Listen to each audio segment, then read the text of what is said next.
I've been observing my experience, and one of the things I notice is that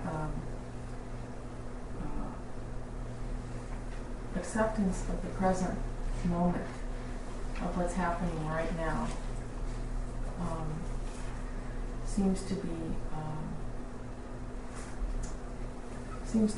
the problem, because I may want more, less, or different, but there can't be anything different than what is and what's happening. Mm-hmm. Whether I think it should be more or less or different, this is just what it is. And what is it?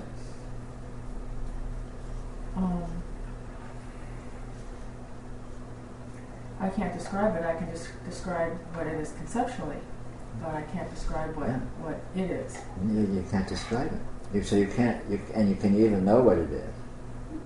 You know what the present moment is, and you know what's happening now. So acceptance of the present moment, that seems to be my issue. Right. And well, if you're not accepting the present moment, it's not the present moment that you're not accepting. It's your idea of the present moment you're not accepting. In other words, you're thinking you know what's happening now. You have some narration of that, some version of that, and you're wishing that was different. But can you actually know what's happening in the present moment? So therefore, your version of what you think is happening in the present moment that you may be not liking is a fantasy anyway. So it's not the present moment that you're not liking.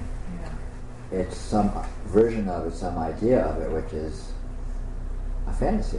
It doesn't actually exist at all, right? Yeah, so when you see that you can't know what's happening in the present moment, you can't pin it down, what's there to like or not like? Right. There's so much stuff that is wrapped around the present moment that it just, a lot of baggage. Yeah. But all of that baggage is imaginary. Yeah. And again, you don't need to stop the imagination, just see that it is imagination, and then it's just a story. It's like your mind is a really good storyteller and has all these fabulous stories about what's happening now, and it continues to tell these stories, but they aren't true. They're just stories. They're just fictions. They're just like if you're reading a novel. It's just like that. Mm-hmm. And all of that happens in the context of this, which is what? It's just totally open and undefinable. Mm-hmm. I see it happening in other people too. Uh-huh. Sure. It just seems to be the condition, yeah. The human condition of not accepting the present moment. Yeah. But again, it's not the present moment, it's not being accepted. It's the narration. It's a story that's not being accepted. You're telling a story about what you think is happening, and then you're wishing that story was different. Mm-hmm. But the story isn't true. It's fundamentally not true. It can't be true because you can't pin down what's happening in the present moment. It's impossible. You can't say what's happening. But the narrations are the resonant modes that we really don't have any control over. Right. Right? Yeah, you don't have control over them, but you can see that they are. You can see what they are. You don't need to stop them. You just need to see what they are. Mm-hmm. And then they're just fictions. They're fantasies. And when you see the fantasy, you simultaneously see the reality. In other words, when you see, I have this version about what's going on right now, but if I look and see, I can see that the reality of what's happening here doesn't conform to the fantasy. Or to put it more simply, the fantasy doesn't capture the reality. It can't. It can't capture the nuance. It can't capture the ambiguity of the reality. You say, so-and-so is being this way. How can you know that? Even if they are being that way, they're also being a million other ways simultaneously. And, can you really pin down what another person is? Can you really pin down what you are? What you're feeling? Can you pin down what's actually happening in any situation, in any objective sense or subjective sense? You can't. It can't be done. So these narrations are simplifications and are inaccurate. And inaccurate means not true. So if you're, if you're not accepting the present moment, it's not, you're saying you're not accepting the present moment, that's a lie. It's not the present moment you're not accepting, it's a fantasy you're not accepting. Okay. And when you can see that, because you can see that you can't really know exactly what's happening in any instant. And in that unknown, in this unknown that is always present, there's openness. The very unknownness of it is an openness. It's an indeterminacy. It's a full rainbow. It's a full spectrum. It's not this or that. It's everything. And you can see that. And when you see that, you're seeing reality. And in reality, there are no specific things. In reality, there are no certainties. You can't say, oh yeah, this is this and that's that, for sure. Because you can't. You can't know this is this. You can't know that's that. You literally can't. And it's possible to see that directly. It's possible to see that certainly, with self-verifyingly. And when you see that, you'll see that there is nothing to not accept. Because there's literally nothing you can find. The present moment contains nothing in the sense of no things that you can define. No things. No... I mean, any narration you would tell about a situation of this is happening and that's happening and this person's here and that person's here and they want this and I want that. Every term of that narration is a thing, right? People, places, circumstances, and all of those are abstractions. They're fantasies, and the reality does, with certainty, deviate from the fantasy. So therefore the fantasy is wholly inaccurate.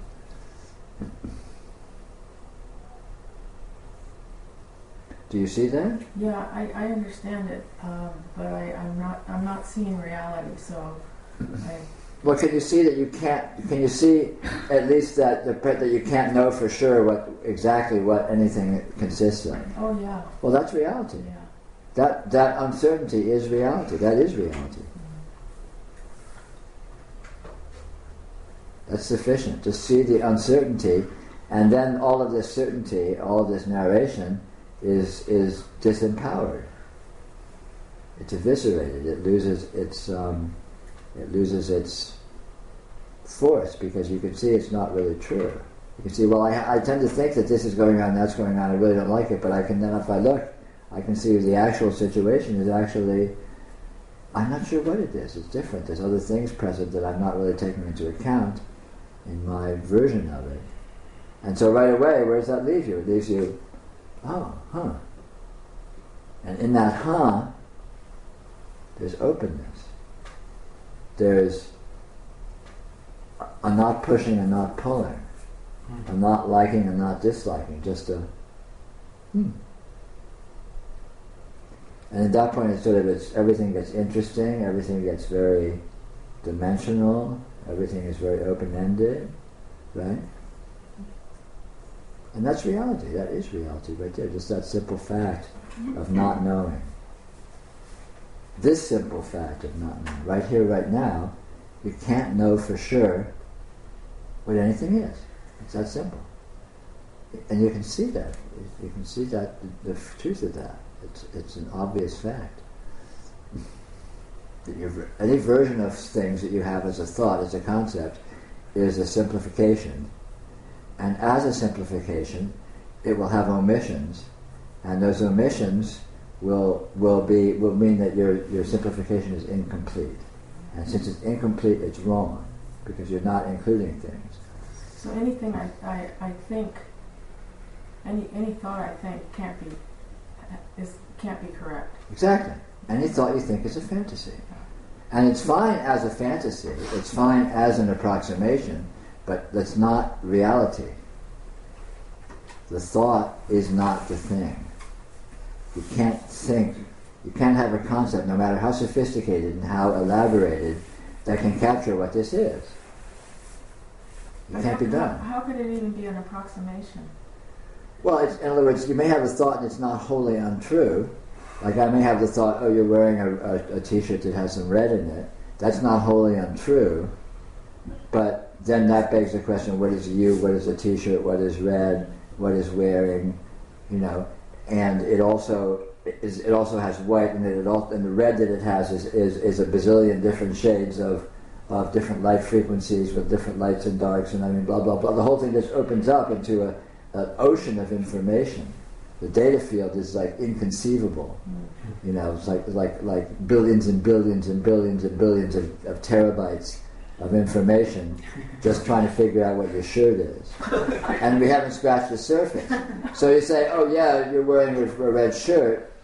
It's not untrue, but it doesn't capture the situation. Which is? That's the point. Terabytes. This is the situation. This.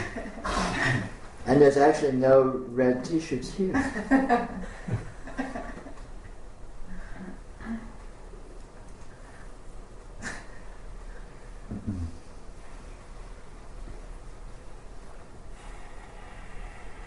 For there to be red T-shirts, there would have to be space, there would have to be time, there would have to be beings, there would have to be actual event, and all of those suppositions are called into question too. You can't know what any of those are, or if they are.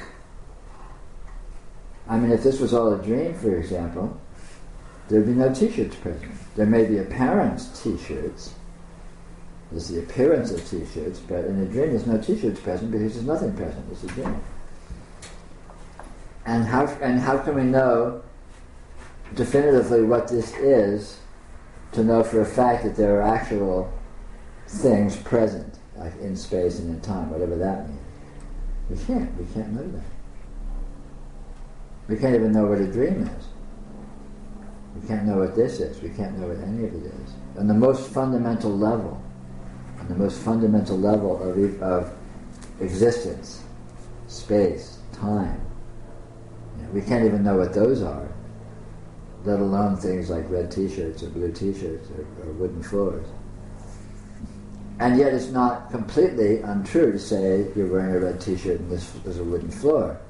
It just doesn't capture what's actually going on here. See what I mean? So that's the sense in which it may be partially accurate. But that partiality is absolute. In other words, it's a piece of you don't even know what.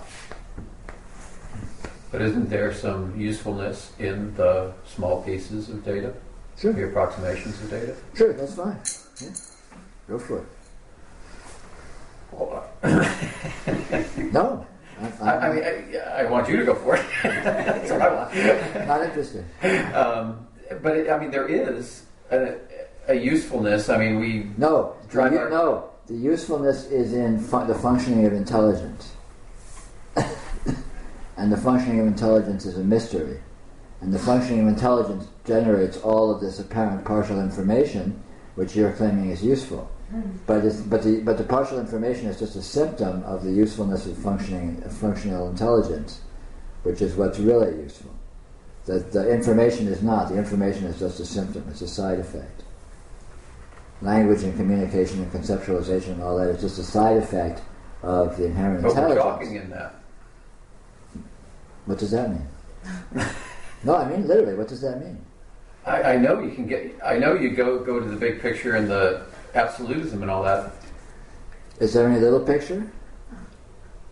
Is there any big picture? I don't know.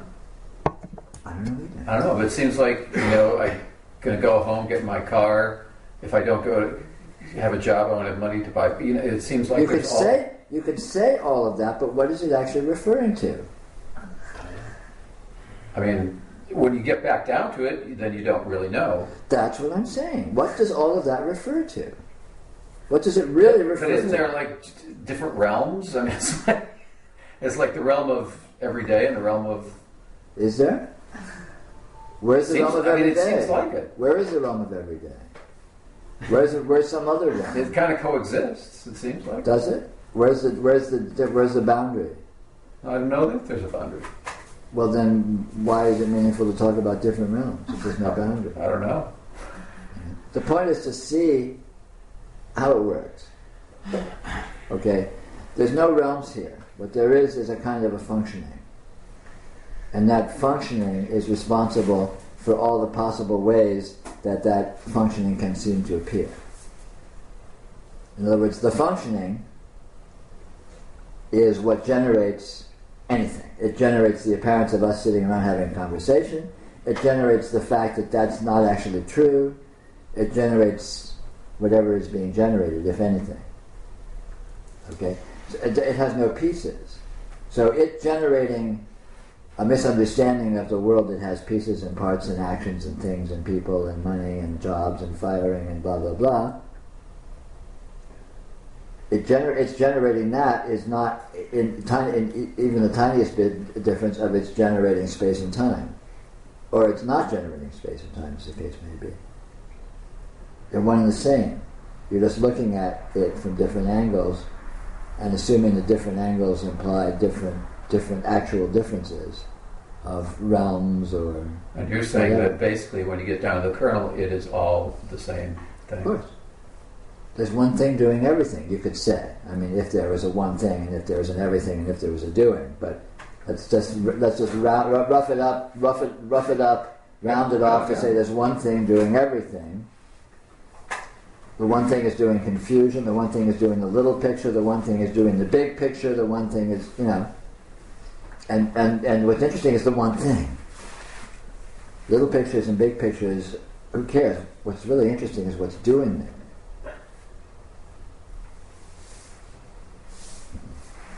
So, yeah, there's usefulness, there's meaningfulness, but the usefulness and meaningfulness is all from the one in the inherent intelligence, which is an arbitrary designation for whatever's doing all this, if all this is being done. So don't look at the symptoms, look at the cause. Because when you're looking at the symptoms, you're actually looking at a misunderstanding of the cause, because there's nothing present but the cause. The symptoms are the cause. It's not like there's a cause over here and then there's symptoms over here and there's some big gap between them. Right? There's no disjunction. The symptoms is just another name for the cause. Abstract conceptualization in language is another name for the functioning of inherent intelligence. Quantum mechanics in physics is another name for the functioning of the inherent intelligence. The being of space and time is another name for the functioning of the inherent intelligence. So why, just because the names are different, why assume they refer to different things?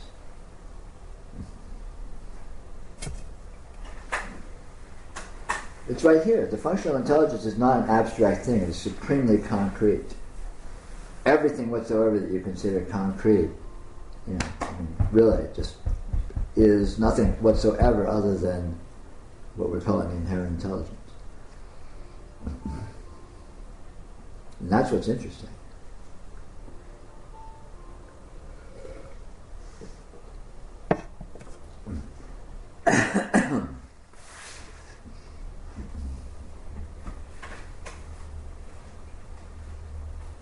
Peter, you said fairly recently the subject-object relationship is after the fact. Right. And I'm interested in that subject-object relationship, and that was a very dynamic, powerful statement for me. Uh-huh.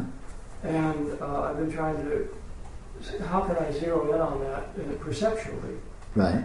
And one way that seems to work, and I just ask you to comment on what I'm seeing, is that a version of the quick glances around, not allowing anything to really congeal before you glance away. Another one is to keep my eyes closed and just suddenly open them for a split second, a shutter, a shutter effect. Right. And what I saw during that period, I can't say whether it's me or other. Right. I can't tell whether that's subject or object. Right. And it seems like that is almost a validation of what you're saying. That subject-object relationship can't be real. Well, it's an abstraction. It's it's a conceptual analysis of the fact, and the fact is seeing itself or experiencing. Seeing is the fact. Like, you open your eyes like that. What is it? The seeing. And then, if you have time to think about it, you can say, well, if there's seeing, maybe there's something being seen and some foreseeing it. But all of that is argument, right? All of that is commentary. The only fact is seeing. And if you look closely, you'll see that seeing does not necessarily depend upon this notion, this abstraction that there must be something seen and must be something seeing. That is nothing whatsoever other than a concept, a conceptualization, which is relatively it's after the fact in the sense that it's not inherent in the phenomena. Right? The phenomena is just this. Right. And then, okay, there's this. So if there's this, does that mean that there is a this and there's a something seeing the this? No, because the being of this is a seeing, is a knowing, is an experiencing. And that's the fact. And then you can apply all these different, analytical, conceptual ways of trying to see it. Well, there's something being seen, and there's a medium, and there's, all this stuff. So trying to deconstruct it and basically add pieces to it, slice it into pieces in your imagination like it's a pie. There's a seer and there's a seeing thing seen and all of this stuff. That's the whole dual series. It just goes out forever. Yeah, but where does it come from? It comes from the fact. Mm. And the fact is not dual in any inherent sense. It's not a this and a that. It's not a me and a you. It's not a self and an other. It can be analyzed as if it was that. It can be argued that, well, that's a viable way to see it. But again, that's all conceptual and doesn't touch the fact. And the fact is the fact. If there wasn't the fact, there wouldn't even be the medium or the venue within which to do all this abstraction.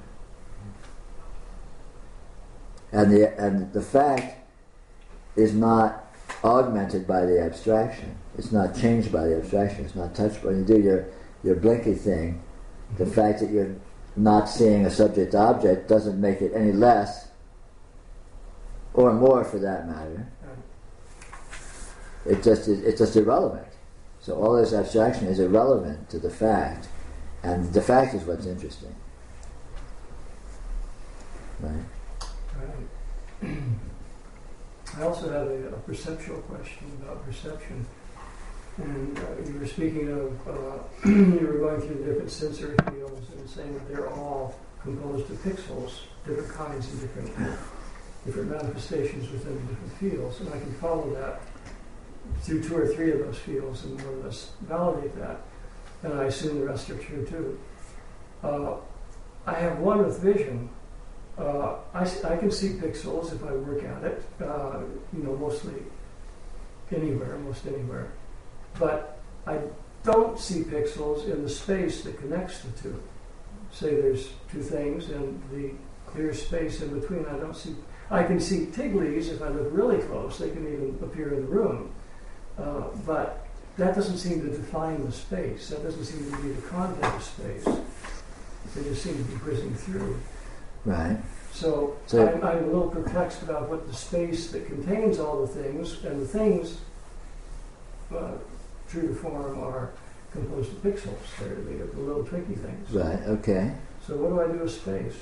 Or where does space come from, or what is it? And I could jump into the dream analogy and not have too much trouble, but I'd rather not go quite there. Right, sure. To see what actual perception. Perceptually, is there space? I mean, what I mean by that is there space that's not a thing? Like, suppose I'm looking out your front door, and I see a tree, and I see a house across the way, and I could argue that there's space between them, but the field of light that's presenting itself is a field of light, and that is the thing, and that is contiguous, right? I mean, that's continuous. Yeah. Even if it's darkness, that's a quality of field of light. Is to feel a dark field of light, let's say, argumentative. Right. So I guess I'm not sure what you mean by space. Well, I just don't see the pixels in space. Really? Huh? I don't know. Sorry. Don't know what to tell you. Go see an eye doctor, I guess. I see something clear. Yeah. And again, this whole pixel suggestion and all that is not intended to be definitive. It's intended to be a suggestion for exploration. Right. Because what we find is not a simple pixelation, but it points out the fact that what's going on here has very interesting aspects of texture and discontinuity within it, which you need to discover subjectively because it's not susceptible to conceptualization again, of course. And so the whole suggestion to explore things in terms of pixelation isn't that literally there are pixels, although that is an aspect of what can appear. But what is that? When I referring to this pixelation as an idea, what is the reality that this idea refers to? And it's beyond pixelation, but it's a very interesting aspect of the energy. Well, that beyond pixelation is where I was sort of being led to by considering space. Yeah. If pixel is the foundation building block, and that's chit shakti. Right. Then everything should be comprised of that. And then I look at empty space and I don't see that, so that's where it... Well, everything is comprised of that, but that is subtle and not limited to being a certain way. It has a profound what can I call it? Multidimensionality. A profound multidimensionality is a good word. The energy has infinite aspects, some of which are, let's say all of which are not obvious. And you take something you can point to like pixelation, which is semi-obvious maybe, but that's just the tip of an iceberg of the actual qualities of the Shakti that are multidimensional, infinite, open-ended, and paradoxical. So you can't pin it down to, oh, it's this or that, oh, it's pixels. It's not like that. Its nature is doing everything. Everything that seems to be done, everything that seems to be showing up is the Shakti. And so all of the ways in which it can show up and all of the aspects of the way it appears, space and time and differentiation and so on and so forth, is the Shakti, is the way the Shakti can behave, and isn't comprehensive, isn't the Shakti isn't limited to what is explicit necessarily. So it can appear as anything. Anything. Absolutely anything. And the point, of course, is to find the Shakti itself, not just pin down one of its aspects, like, oh yeah, pixelation, I can see that, that's interesting. Well, it is interesting, but it's mainly interesting as a point of ingress, a point of inquiry into, okay, what is it that is showing up as a pixelation? That's what's interesting. The pixelation is superficially interesting, but that's an invitation to go further, to say, okay, what is this? What is this that is showing, this spatiality? What is this that's showing up as spatiality? There's a dynamism. What is it that's showing up as a dynamism? And so this is a point of ingress. This is like a doorway or an invitation to go into where? Okay, that leads into one thing. Your email from John in Santa Cruz, I've read a couple of times. I have in my shirt pocket. But it leaves me in the dust. What leaves me in the dust is the fractal part of it. Right. And I would just ask you any clarification about that. I mean, for instance, I don't believe you mean by fractal something like if I sit in the patio there and look at the tree, I will look and I will see a whole myriad of small trees comprising the big tree, No. and then It's not literally fractal necessarily. It's using fractal as a way to refer to the fact that whatever you are perceiving, if you look closer, you will find infinitely more. And if you look closer at that, you'll find infinitely more. And if you look closer at that, you'll find infinitely more forever. Of the same thing, right? Well, you can't say of what. Same thing, different thing. What thing? I mean, that's the point, is what is this thing that appears as anything and everything and has infinite dimensionality? So the fractal aspect is specifically this infinite dimensionality. In other words, you look at something and you say, oh, yeah, I get it. You know, this lamp is gold colored and it's sort of round and it's reflecting light. Okay, cool. So that's not untrue. That's fine. Those qualities can be said to be present. But I look closer and wow, there's a whole I could start writing a book about the qualities I'm seeing in a lamp. And I can pick any one of those qualities and write a book about that. And I can pick any one of those sub-qualities and write a book about that. Forever. So this Forever. The fractal phenomenon then is really a function of time. Mm-mm. No, it's a function of focus. It shows that focus is arbitrary and infinite dimensional. What you see, in other words, another way of putting it is what you see depends on where you look. But if I look back at what I just saw, am I going to see the same thing? Certainly not. Well, that's comforting. I mean, tell me. You do the experiment and tell me. I follow you. I follow you. Okay. Did you follow that about the fractal illusion? Yes. No, it's not literally that it's a fractal in a mathematical sense. Right. We're using fractal as a way to refer to this quality of a literally infinite dimensionality and an infinite content of information within a specific field. Right. So in other words, you don't need to necessarily go elsewhere to get more. You can get more. You can get more right here. So you go right here, and okay, this is right here. And there's more, and there's more, and there's more, and there's more, forever. Yeah. Or you can jump right to the more. And again, this is why it's a matter of focus and not a matter of time. I mean, using that description makes it sound like a matter of time, that you look this way and you look that way, and it's cumulative somehow. But it's more like there's infinite numbers of ways to see this, and you can jump to any one of them at any time. Okay. So there are phases of that effect. Is that Yes. And this has infinite phases. And every phase is on the surface, in the sense of every phase is equally accessible if you have the wit to access it. But it's not concealed.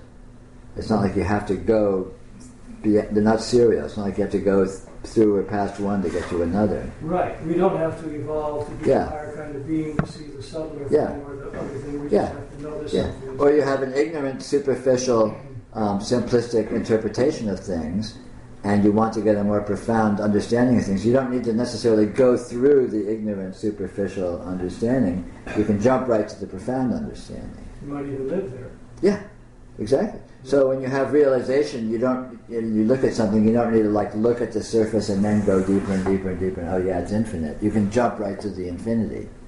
So again, it's a matter of the focus of where you access it, where your access point is to the experience. And the experience is actually completely random access, so you can jump right to any of the infinite points of focus that it presents with no intermediary, with no delay, with no gap. So it's not the slow train of evolutionary yoga. No.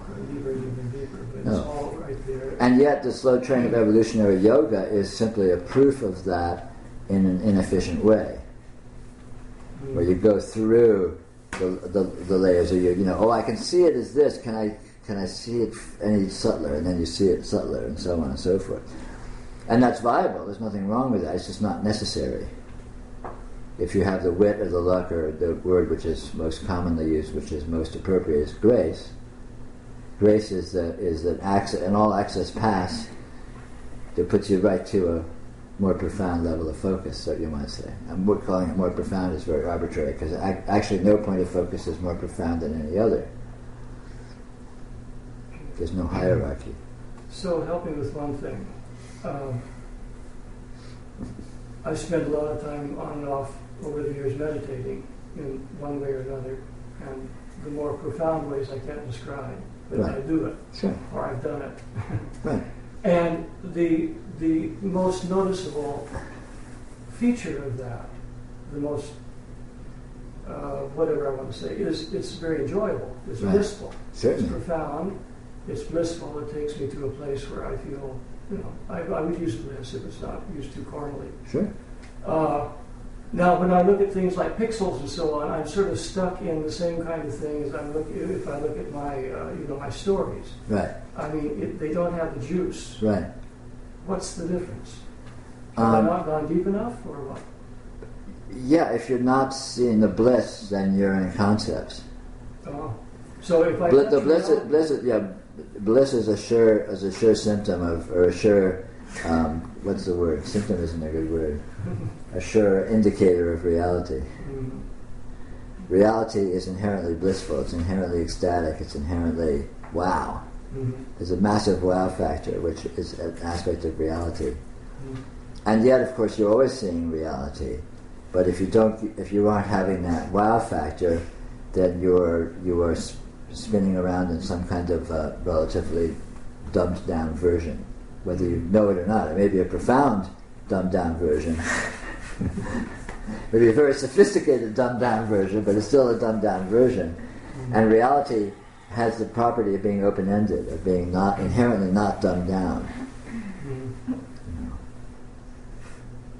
Reality is infinite, simply put, and anything that has any degree of finiteness is imaginary, because you have to imagine finiteness because it doesn't actually exist. And it's just dry. Yeah, it's dry. Its feature is that dryness. Yeah. It's real. It's the reality itself, as you say, but Yeah. it's still dry. Yeah. Dry reality. Yeah. What do you mean dry reality? Well, it's not blissful. It's a stick figure. Stick figure. It's not Technicolor stereo 3D surround sound. It's a stick figure. So the guys in white coats do in scientific.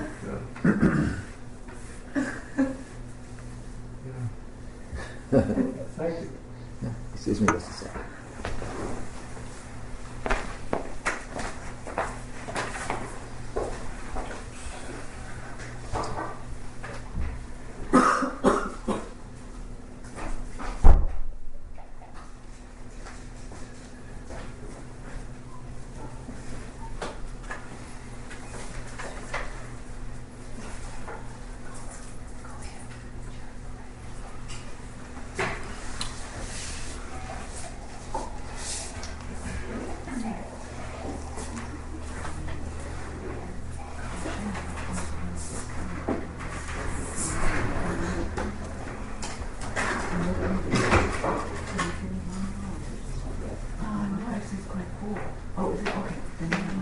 This is not, we'll take an official break in 15 minutes or so.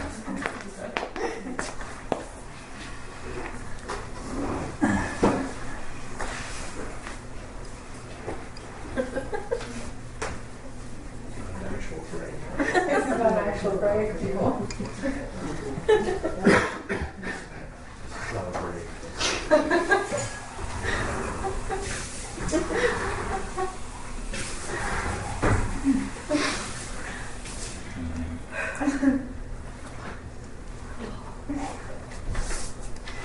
Peter, here's a question. Yeah.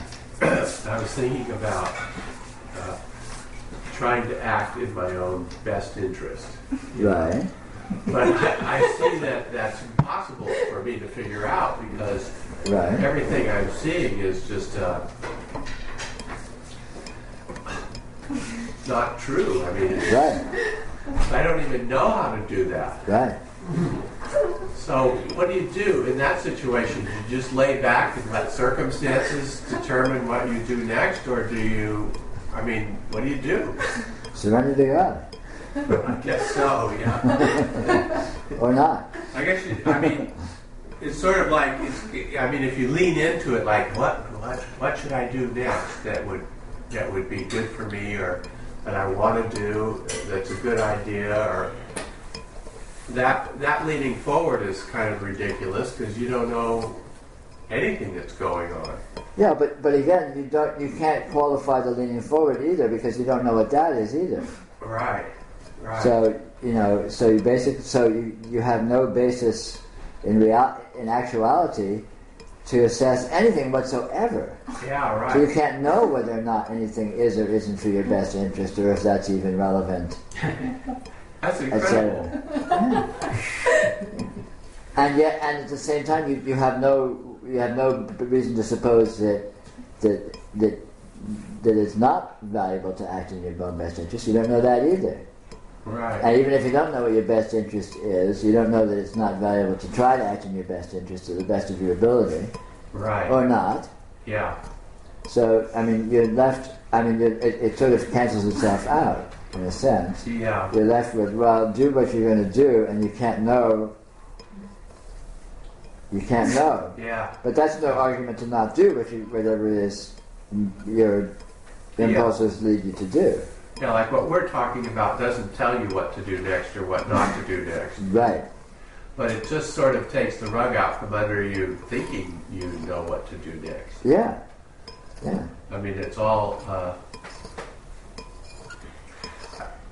you try to make circumstances fit what you think would be good for you, and they never work out. Right. There's a lesson there. Perhaps. Yeah. Or not. I mean, I think like things are sort of like a dream. You try to do something and it what? More into your God knows what. You know? Yeah, right. It's if you can't keep anything still, or you're driving across the bridge. You want to see some thing on the side, like an island down there, and all of a sudden a girder comes through, and you're like, what? Yeah. You can't do anything. Right. Yeah. And yet you can't stop doing either. Right. Doing is continuous, whatever that is. Yeah. Yeah, it's very, very odd. It is odd. It's very odd. But catching myself thinking about what I should do, and then realizing that you wouldn't know what to do is very odd. Yeah, it is. It is. And it takes us to the core of what doing is. It takes us to the core of what I am, because in the whole thing of what should I do, all of a sudden that puts us very nakedly with, well, what is doing, actually? Yeah. And what is this I, actually? And it puts us right on that cutting edge of what's going on here. What is this? Yeah. And ultimately, if you want to do whatever's good for you, being on that cutting edge is probably the best you could do. So. That's because I was trying to think of the cleverest way to approach it. Yeah. But it's like, what? I mean, it's actually a great koan. It's like, how can I do what's best? I mean, that's a wonderful koan. It puts you right to the very core of things. It puts you right to the very essence of what is this? What's going on here? Yeah. What am I? Yeah. What am I? What is this? What's happening? And I mean, that is the cutting edge. Right. Yeah.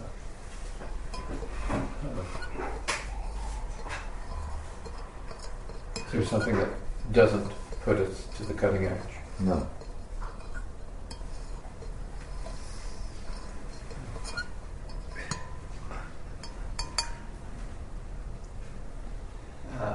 I have this other question. I'm not sure it's really articulated in my mind, but I look around at circumstances and I feel the pressure behind circumstances. Right. And I just sort of try to sometimes just live on that level of just feeling the pressure. It's like being on the end of a rocket or something. Yeah. That's like pushing me around all the time. Yeah. And I try to kind of stay on that, just feeling that pressure. Yeah. And take some of my attention off the supposed things that are actually happening as a result of that pressure. Yeah. But that sort of, I guess in a certain way, it doesn't matter where you put your attention. You can put it, the pressure is closer to what's actually happening. Yes, it's more naked, you might say. Less elaborated. Right. more upstream. Right. But even if you're involved in circumstances, you can still feel that pressure. Of course, You know? obviously, yeah. Yeah, I It's guess. just that when you're more involved in circumstances, you begin to interpret, you begin to project the pressure as being psychological or circumstantial or combinations of that. And then when you get more primal, you see that the pressure is actually much more inherent in being itself. Being itself has a pressure. Being itself has a radiance. It has a dynamism. Yeah. You know, and this is very profound. This is Om. Right. This is Omkar. That pressure is the primary force of Shakti. Right. And it's a profound, profound meditation. To stay with that, you're staying with the very divine will, the very force of the divine. Yeah. Well, it's sort of like, I mean, sometimes you have to go there because circumstances are so out of whack. That, Yeah. you know, Sometimes, as opposed to other times when that's out of whack. Lucky you. Right. Exactly. Well, sometimes you're eating a nice dinner like Well, eating can be one of those. Eating can work. Sometimes. But is there a point where you just sort of go into that pressure and you just sort of be in that pressure all the time, or Yes. is there an evolution like that? Yeah. Well, you're always into pressure. You just begin to notice it more profoundly and begin to see that is everything whatsoever. Yeah, right. And that is, I mean, that's what noticing is. I mean, Yes. And you want to stay on noticing until it's. Yeah, staying on noticing reveals that what you find with noticing is everything, and then you discover ultimately there's no such thing as not noticing, and then you're free. Right. Because you can't not notice. Yeah. And noticing is just actually the being of the divine, and you as an individual don't even exist. You're a hypothesis. Yeah, for sure. All there is God seeing. Yeah, That's all that there is that's happening here. Is Shakti. Yes. Right. Feels to me like a lot of the sense of it as being pressure. It comes from this habit of wanting to know, wanting to conclude. Yeah, but that's actually backwards. Why? Interpreting wanting to know and wanting to conclude comes from the pressure, not the other way around. Because you're in the habit of psychologizing it.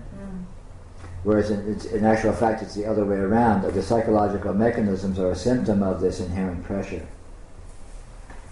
Yeah. The pressure is actually inherent and absolutely impersonal. It's the same thing that makes the sun shine. Yeah. It's the same thing that makes time flow. When you go to the pressure, you're actually going to the texture of the like emotion, let's say. Yeah. It precedes all elaboration and specification of specifying what it is. Right. So it stops being it's an emotion or it's psychological or it's physical or it's this. It just is this. Totally generic kind of. happening. Yeah. It's generic. It's inherent. That's the inherent dynamism of reality. Maybe the words are confusing me. Anyway, a lot of the time I feel a kind of, I don't know what to call it, kind of a energy or kind of I call it pixelization, but it's much more total than that. But when I said I feel pressure, it's like a sense of something being uncomfortable or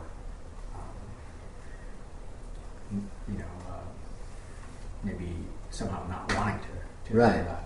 But in that case you're interpreting this force as vis-a-vis a you, vis-a-vis circumstances, vis-a-vis wanting to be one way, not wanting to be another way, which is all elaborations, abstract elaborations of a primal phenomena.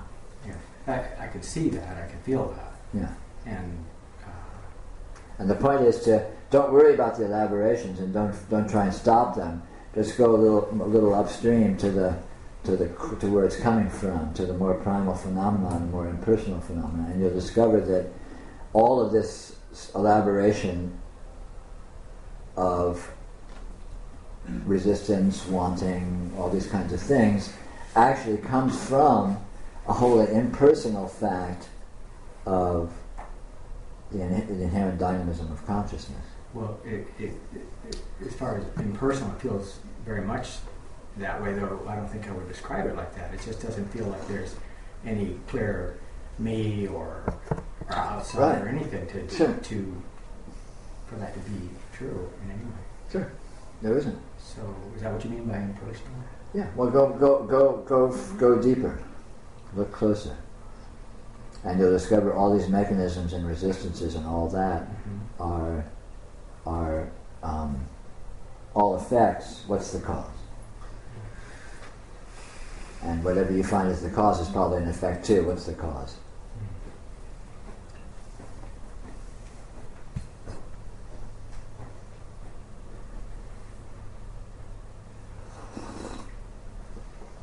Well, I'm not even getting cause, actually. It's like I can't see causal very clearly. Okay, no problem. I mean, you don't need to think of it in terms of cause. Just, see the mechanism and see that the mechanism is doing itself and see what the mechanism is as nakedly as possible. I mean, calling it a mechanism is a euphemism for whatever it is that you find. It might not be, and certainly won't be an actual mechanism.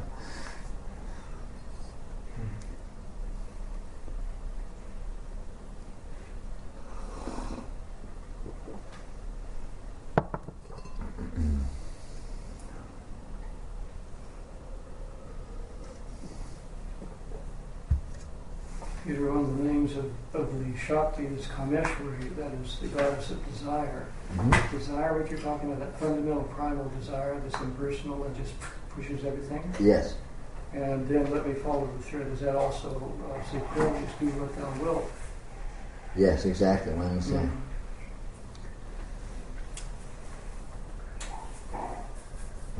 Did you say problems? Do what thou wilt? No. We could leave it like Crowley. Huh? Crowley's dictum, do what you want. Aleister Crowley was an English occultist who was rather prolific in writing down various occult philosophies.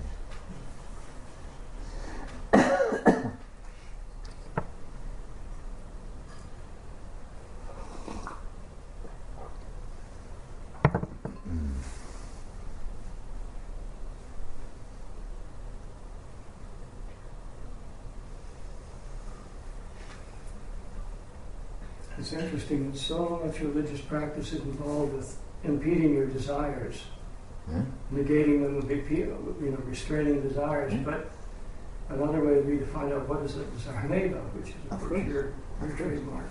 Yeah. And that takes you to the divine.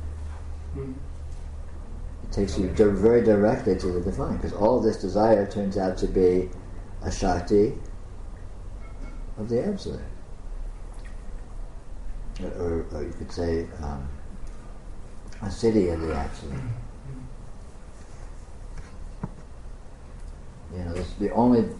There's only one desirer here, and it's the Absolute. And we personalize it and individualize it and say, oh, it's my desire and I have to do something about it and there's a problem and blah, blah, blah, blah. But all of that elaboration is silliness, because where did it come from?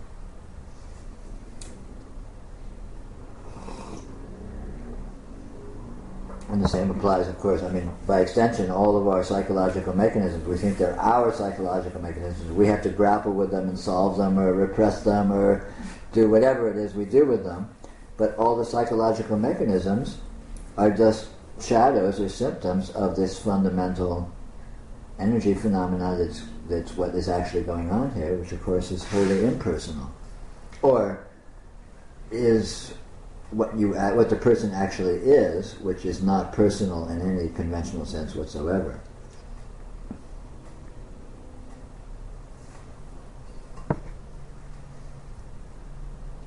But Peter, like desire is a manifestation of generic Shakti. Yes. But does this desire that's sort of aimed or has a idea behind it is like a fantasy. Yeah, it doesn't really have an idea behind it. It just is showing up in that guise. Right. And again, it's always a matter of seeing what it actually is. Right. Yeah. I mean, I don't like trust desire because I don't know what's happening. Yeah. Well, when desire is for specifics, It's it's a delusion. It's a delusionary desire because it's a desire that's been co-opted by imagination. Because there are actually no specifics. Yeah, it's like the desire to dream. Desire for Or anything. Yeah, exactly. You want to be rich, or you want to be famous, or you want this or that. yeah. Is predicated on the delusion that any of these targets actually exist, Right. and that's what you actually want. The wanting is genuine, but the targets are not. Yeah, that's what I thought. And the point is to go to the raw wanting, and you'll find out what it really wants. These targets are surrogates of what it really wants. It wants itself. Oh, God, right. God wants itself. God wants God. That's what the desire is for.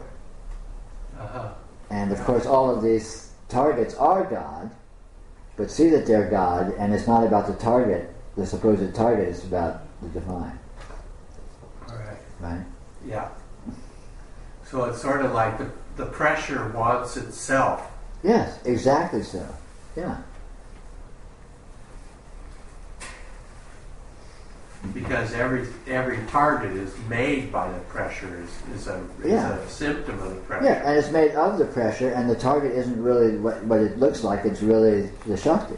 Right. I mean, you want to get rich. There's no such thing as rich. There's just Shakti. Yeah. Right. You want to have a mansion. There's no such thing as a mansion. There's just Shakti. Right. Yeah.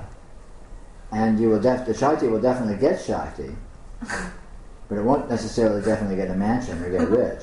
Right. Well, since everything's Shakti, no problem. That's the point. You'll get a hold That's of the one no point. matter what. That's the point. So go to it on that level, and you find 100% fulfillment. Right. Because that's all there is. Yeah. Yeah. Right. Yeah. Or you could just back out of that whole equation and sit on the pressure, so to speak. Yeah. Well, this one and the same thing. Yeah. Okay. Right. Yeah. Right. It is. Once you see that one is the other. Yeah. Yeah.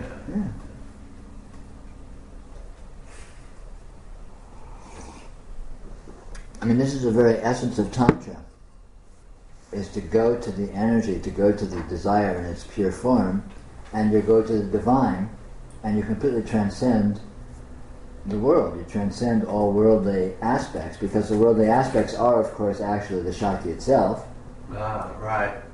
And so you get to the point where it's Shakti dealing with Shakti, and you as an individual are out of the equation. And that's what liberation looks like. Right. This is the very essence of Tantra. Right. So, Peter, everything that's happening then is a manifestation of the Shakti power. Yes, pure and So simple. then, I just lost it. Nothing to lose. Just stay there. That's not a bad place to be. Well, okay. So everything is a manifestation of the Shakti power. So then, how do we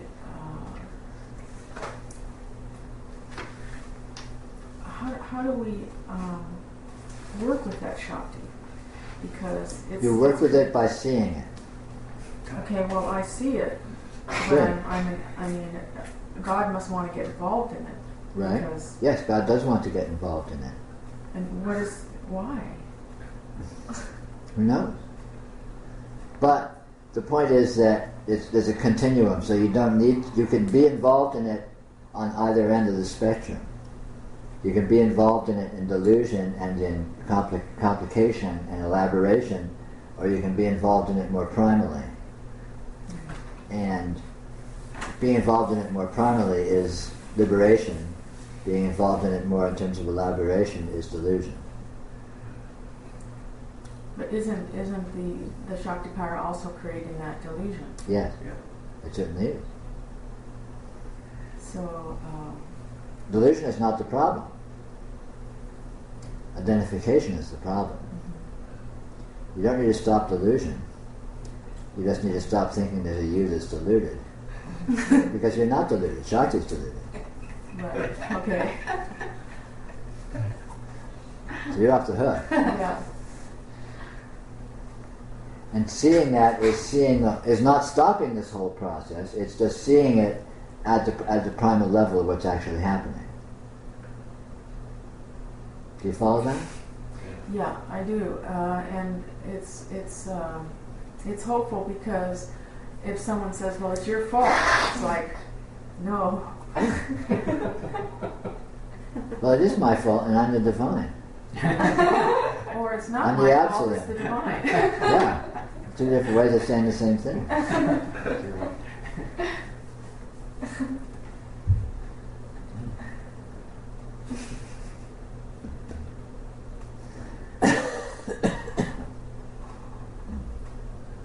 I saw some deluded Shakti today. I'm just glad it's Shakti's problem, not mine. No, really, thank God.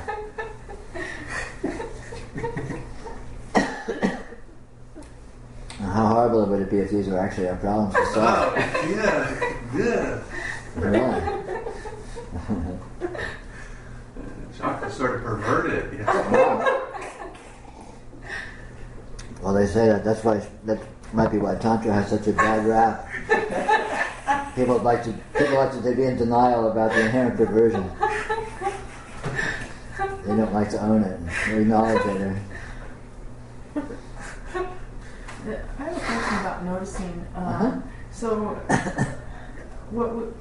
what we see in the dream that we're in is when we're not we don't have clear seeing, but there's a three-dimensional aspect to just being. Right. But when you notice and when you have clear seeing Right. and you see reality, how many dimensions is it? Is it the same? Is it still three-dimensional? No. Infinite dimension. Can you say more about that? Three-dimensional is a fantasy. Three-dimensional is a limitation. It's like when you're in a dream at night, how many dimensions are present? They're none. Yeah. Now you can say, well, there's kind of depth and there's kind of width and there's kind of height, but that's all a concept that you're imposing on something that's what? I mean, what dimensions is that? What shape is it? What shape is a dream? How big is a dream? What dimensionality does the dream have? Well, arbitrary. You can start spinning out dimensions and applying them. And this experience is exactly the same. We can imagine this is a three-dimensional experience, or a fourth-dimensional experience if you include time as a dimension. But that's very, very simplistic. You can't say it, because any qualitative aspect that presents itself is a dimension, essentially. And there's infinite qualitative aspects that are presenting themselves. I just see three dimensions. Three spatial dimensions, but there's dimensions of color, there's dimensions of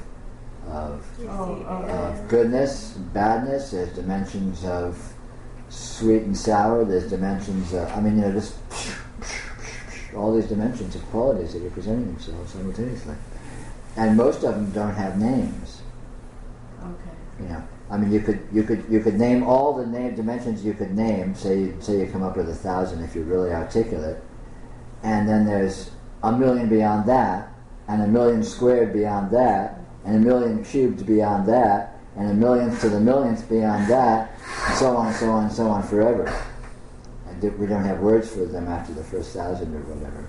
So basically we just start seeing galaxies. Yeah. Okay. Metaphorically speaking, that's what there is here. This is deep space. This is the presence of infinite dimensionality. Explicitly, it's obvious, it's right here, that's what this is. And if you don't see it, it's just because you're looking for it in very narrow terms. You're looking, well, let's see, I see depth, I see width, and I see height. 3 dimensions, check them off, okay, that does it. But you're free to look further if you want.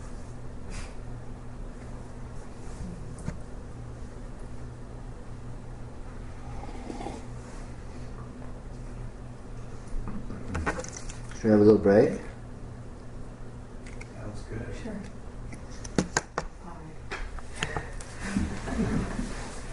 I heard that.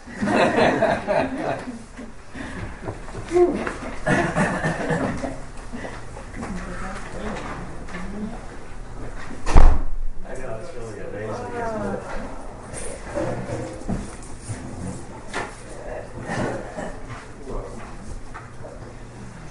This couch has other dimensions that we weren't aware of. No, 5 to 6 billion dimensions just on this couch.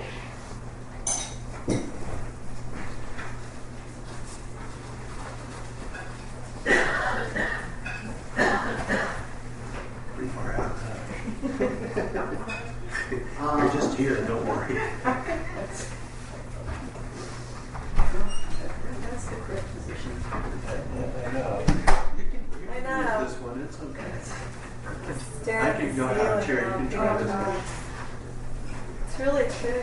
This is a good ceiling to stare at.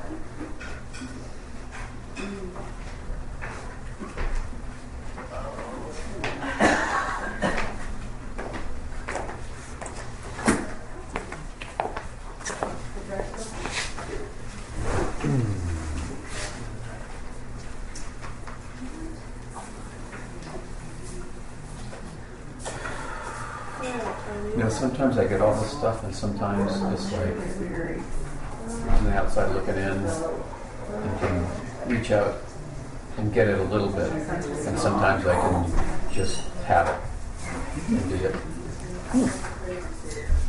All good.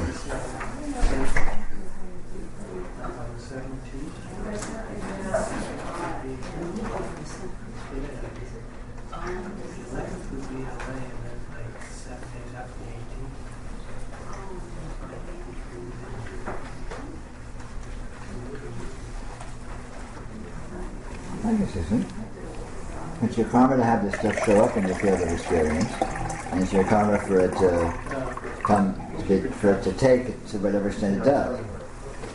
It's all doing itself.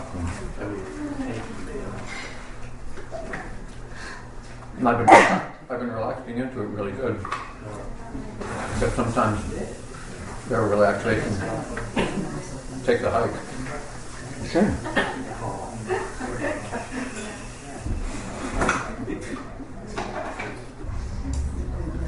And when you say Shakti, you mean just energy, right? Or is it a special energy?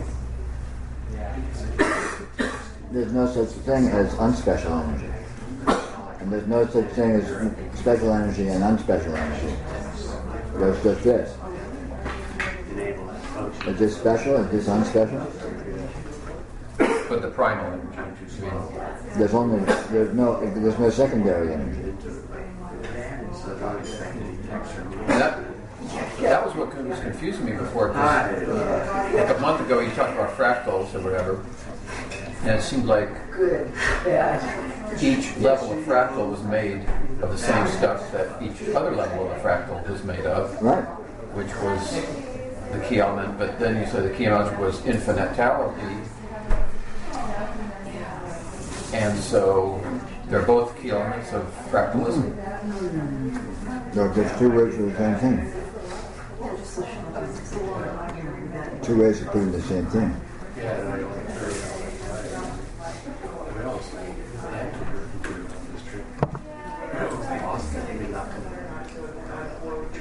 I think I got it.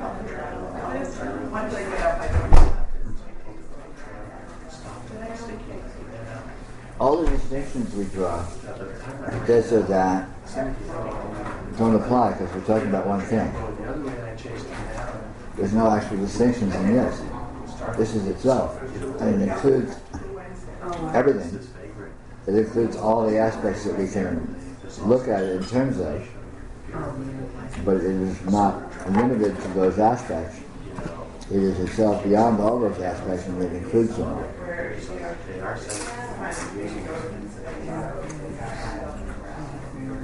So we're just sitting here on the tip of an iceberg, and this iceberg is mammoth underneath us.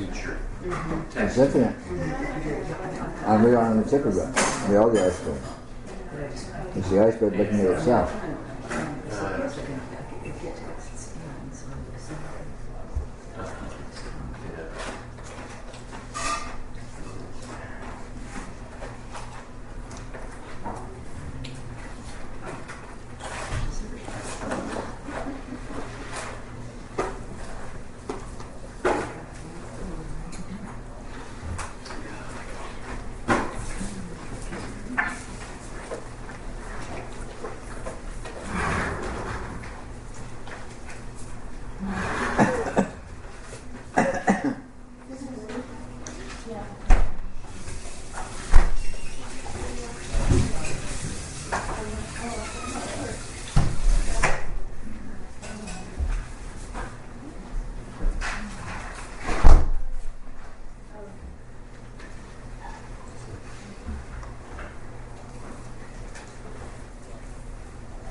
Peter, it was interesting because remember I was telling you about what Leif was saying about pressure. I was telling you about like taking risks and like feeling like putting myself on the edge, and like how I used to frame anxiety, and it was really just pressure, and this kind of. So the contents don't matter. Like the taking risks of what I'm taking, it doesn't really matter. Right. It's like I'm almost taking those risks just to feel on the edge of that. You know, does that, and that pressure, whatever was described, it's like I can really feel like it's contentless, and yet, and it just keeps, and whatever it is that I keep doing, whatever it is that keeps making me take those risks or the edge, it's just that pressure, like just keeps everyone from making, okay. That pressure is revealing itself to you. Yeah. It's revealing a deeper layer of your own being. Yeah. Through the guise of what seems to be whatever it is. Yeah. Whatever it is. Yeah. Yeah. And it ultimately evolves, and eventually it will not even seem to be circumstantial at all. No. In a way, it's not. I mean, in a way, the raw fact. I can see like it doesn't even matter, and I can play with it, and then I can see the insignificance of it in a way, right? So I even let myself go deeper into, like fuller into it, you know, and it's it has that excitement quality to it. Like that's very again, it's pressure. Another word to say it.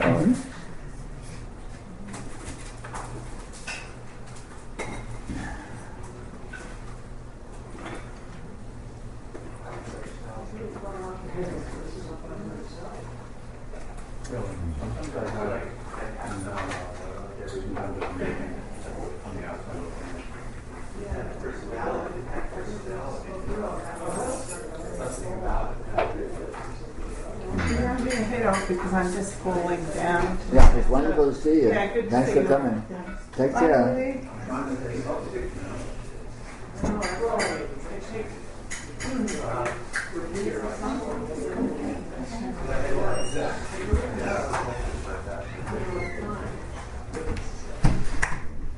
Put your bags.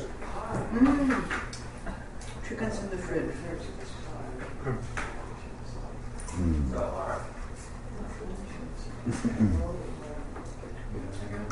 There might be a brown bag. There might be a brown bag back in the trunk. Susan might have something. No, I didn't know that.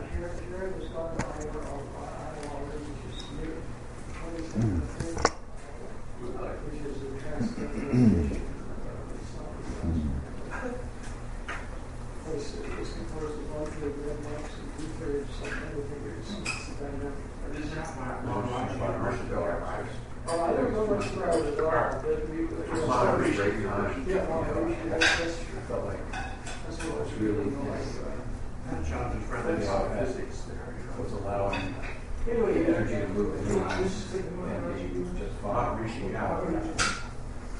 And now it's like not nearly so floating, not nearly so.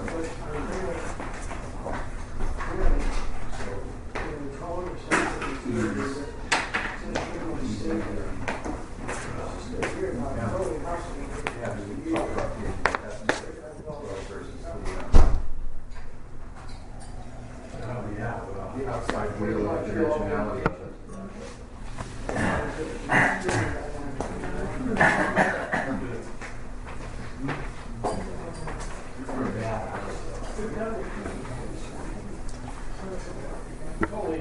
How's your job going, Nancy? It's good. Very good. It's pressure. Pressure. I thought the idea was not to have pressure. No, it's great. No, it's good. It's easier than. It's easier. Instead of being in charge of maybe 50 people, I'm in charge of maybe 15 or 10 people. Mm-hmm. So it's not Sometimes I feel like hard that way, but there's a lot of kind of redundant paperwork because nothing's really computerized. So you have to write something here and there and here and there. You have to remember it's all procedure where to write things. Are you going to computerize it? I would. That would be a good thing. I think that I think that's one reason medical costs are so high. Like people that should be doing real work are writing things Mm-hmm. for insurance companies. So when I learn all that, it'll be a lot easier, and I'll have time to go to Sasa. Mm-hmm. So that's a whole plan. So,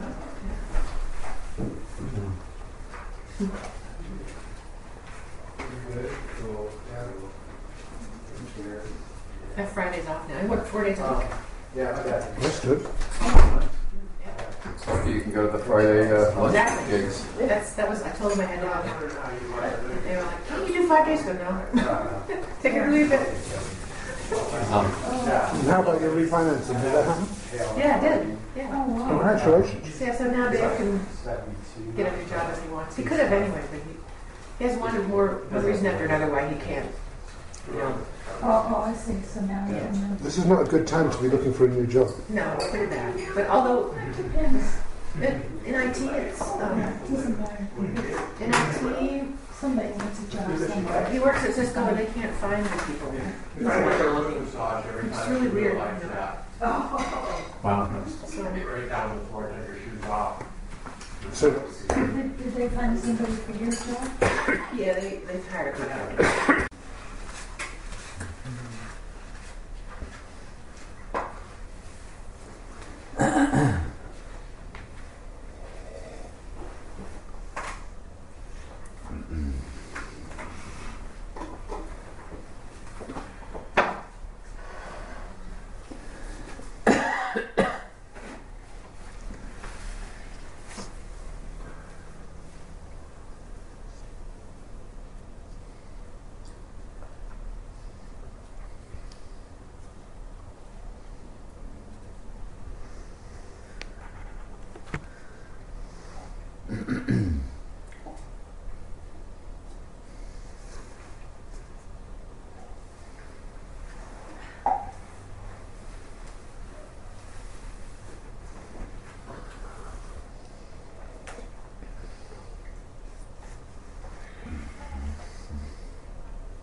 Yeah.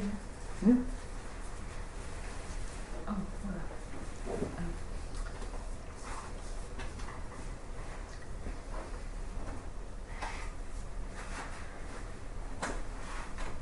I think that I have been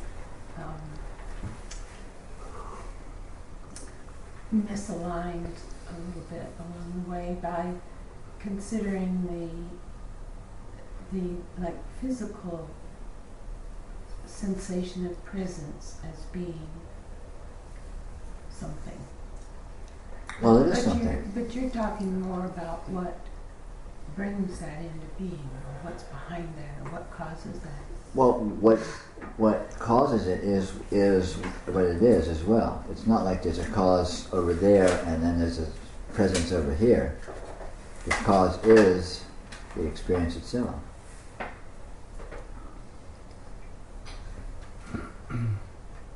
But physical presence, sensations of physical presence, are not different than sensations of any kind of presence whatsoever,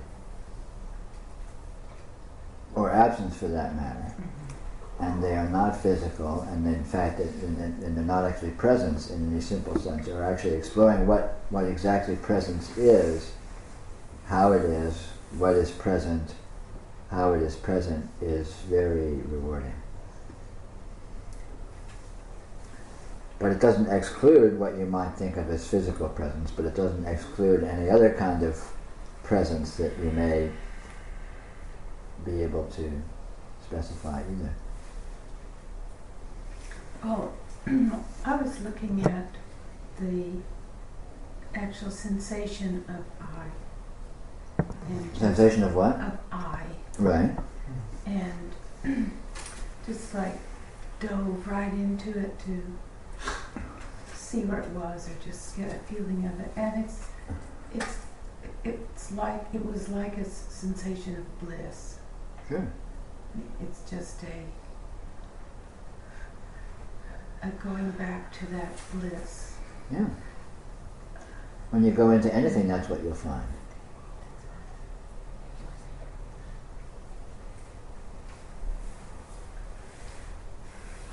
So the sensation of I then is not necessarily that different than other objects. Not in the slightest. Anything that presents itself, the point is the presentation, not what it seems to be. So if I seems to present itself, if a sensation of a body seems to present itself, if a sensation of experience of a world seems to present itself, the experience of another person seems to present itself, it's not about the I or the body or the world or the other person, it's about the presentation. What's that? What is this? What is this presentation? What is this presence? So that moves around. I mean, it's not necessarily associated with any one particular thing. Exactly. It is what is. Yes, because there are no things. Things are just are abstractions, are arbitrary demarcations of something which is inherently not demarcated, inherently not differentiated. You might say. So, focusing on that,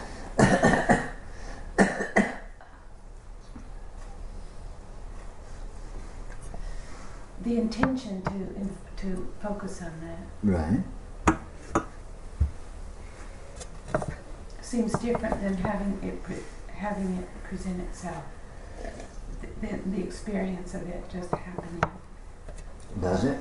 Well, I'm wondering about the addiction quality of it, or The addiction quality of which? going to that experience of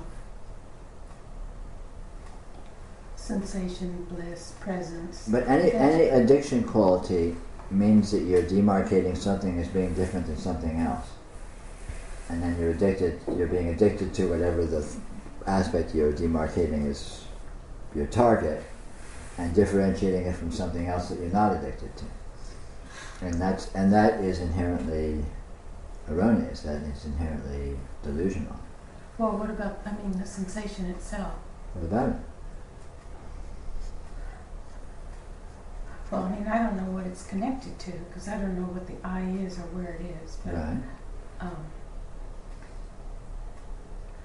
There's definite feeling of presence. Right. I guess I don't know where to go with that, or Well, where have you been going with it? I'm aware of it, and then suddenly then it's gone. and then something else comes up. Then I'm distracted, or I'm Okay, you know, fine. So what every step of that process, what's going on? It's always something presenting itself in a sense, right? It's doing itself. Yeah, it's something presenting itself. So what's going on in that presentation? Each step of the way, if you want to slice it into steps. Mm-hmm.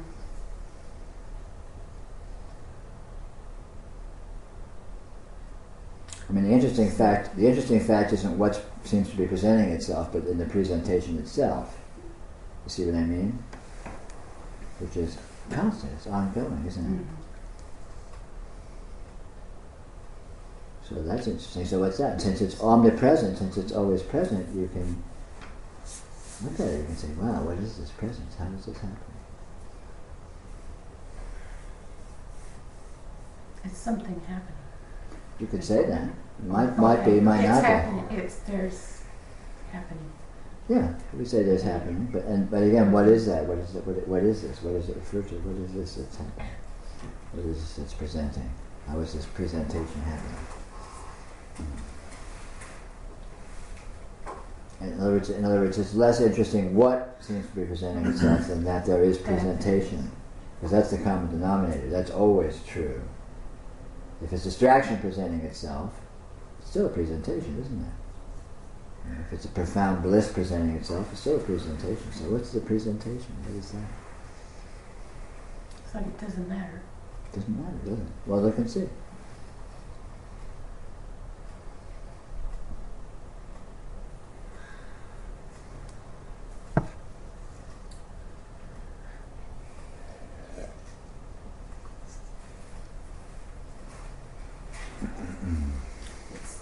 I guess it's hard to get beyond the experience of what is happening as feeling better than that which doesn't.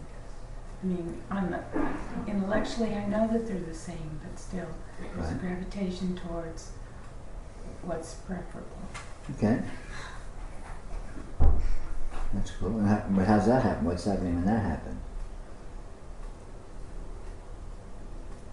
I guess the Shakti going for the Big Bang. Yeah, sure. Be there with it. Look at it.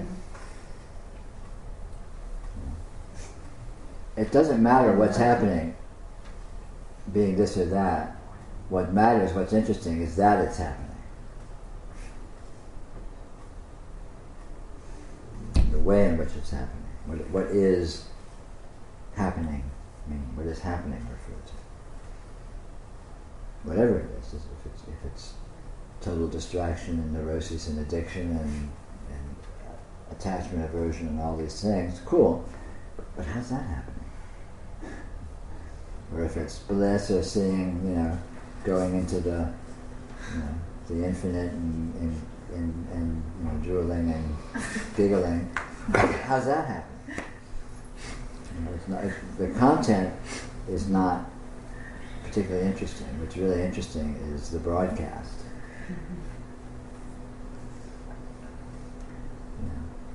Like Marshall McLuhan said, the medium is the message. It doesn't matter what's on TV, it's that is TV that's interesting. It's that there is TV.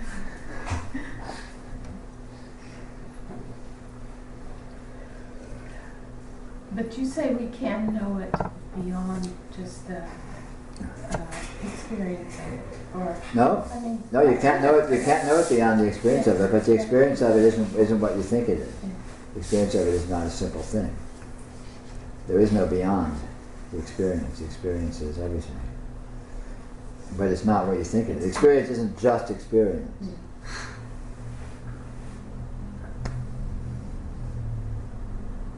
Experience is I mean, to speak very poetically, experience is a free fall into infinity. okay, so now that feeling, I get ideas are exciting to me. Sure. And it brings up energy and bliss and Yeah. shakti. Sure. So I like to just go into that. Go there. So You can. You're free. You can go where you like. uh, that a way of seeing what it is when you say it's more than what you think it is? Certainly. Is, Well, see the way in which it's more than what you think it is. See that moreness and see what you discover. Well, I just follow those ripples out. Cool. Or- Sounds good.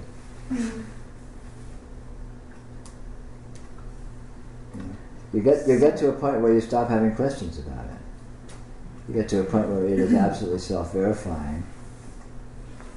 And you get to a point of and you have nothing to ask and no one to ask it of, and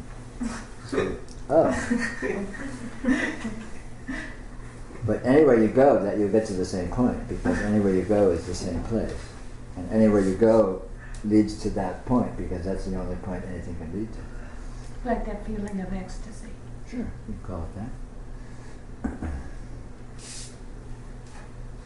Wherever you look, that's all you're ever going to find, ultimately. Oh, okay.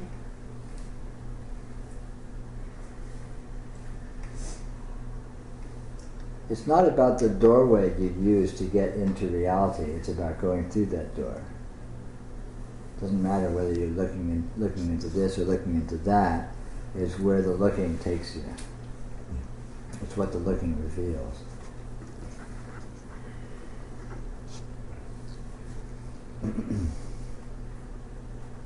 Doesn't matter at all. You can be looking at your neuroses and your attachment and your egoism and this and that and the other. Look at that, and that's a doorway to infinity. Or look at the sense of I, or look at the sense of physical presence, or look at anything. It doesn't matter where you look. It literally does not matter, because you're always ultimately looking at the same thing, and you will discover that fact because it's true. And QED.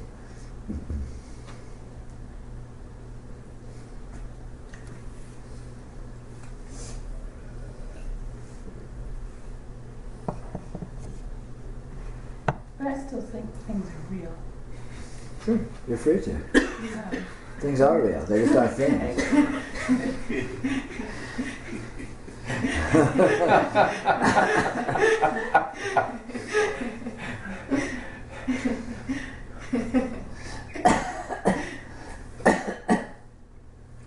Everything's real. There's just no everything.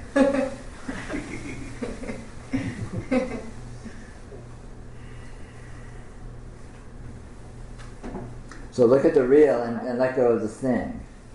So here's a thing that's real. Okay, look at the real and forget about the thing. Here's a thing that's real.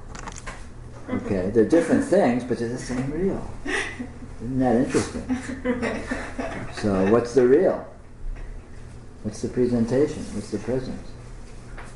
It's not about the thing. It's about the real. It's about the present.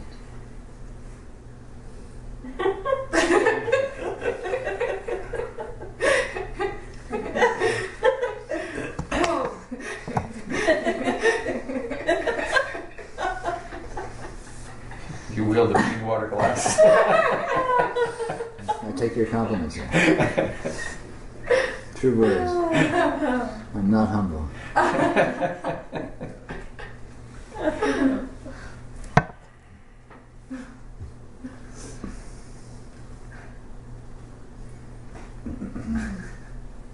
I slay demons with this weapon. But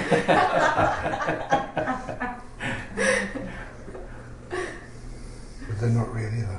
That's how I slay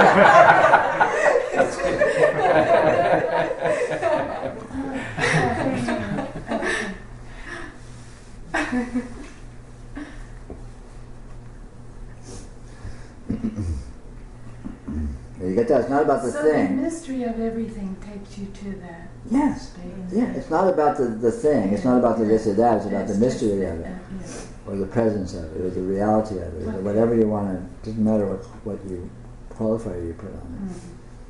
So it's not about this versus that, or this experience versus that experience, or body versus, or anything versus anything. It's just about Anything's a doorway. anything's a doorway to what? A doorway to what? What is it that anything reveals? What is it that everything reveals? That's the question. It's not about the anything or the everything, it's about what it reveals. What it's a doorway to, you might say.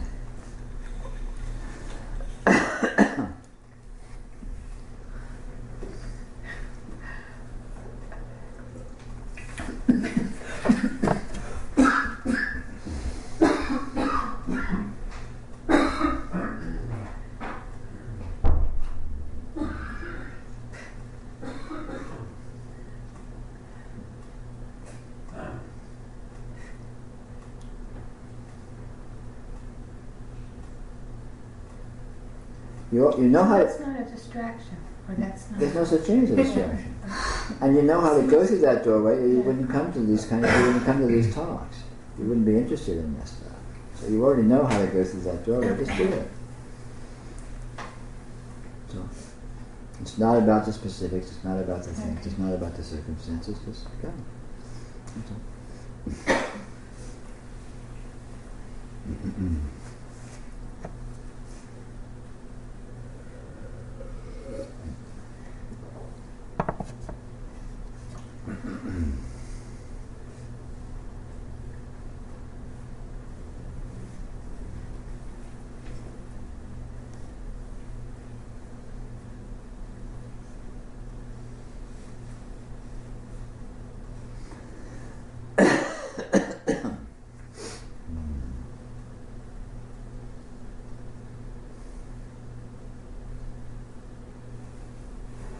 It's also profoundly not about the seeking, it's No.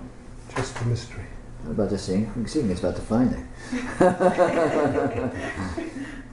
Well, it's just the mystery, actually. Yeah, mystery. Yeah. And accepting that it's a mystery. And what? Accepting that it's a mystery.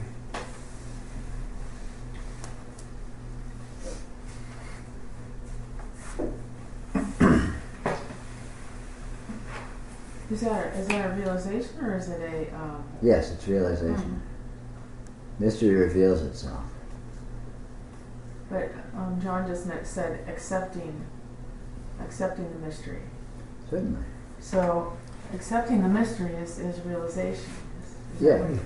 Yeah, and when the mystery is revealed, there's nothing but to accept it, because it's self-verifying. But until then, I believe through the knowledge that I've received that everything's a mystery. Right, but that won't do you any good. I've noticed. Except as an invitation. Bada boom. That was just classic. Really? It's all in the timing. Well done. Yeah, but except what's valuable about that knowledge, and the only thing that's valuable is it's the invitation to look and discover the way in which it's so for yourself. It's a pointer. Yeah, it's a pointer.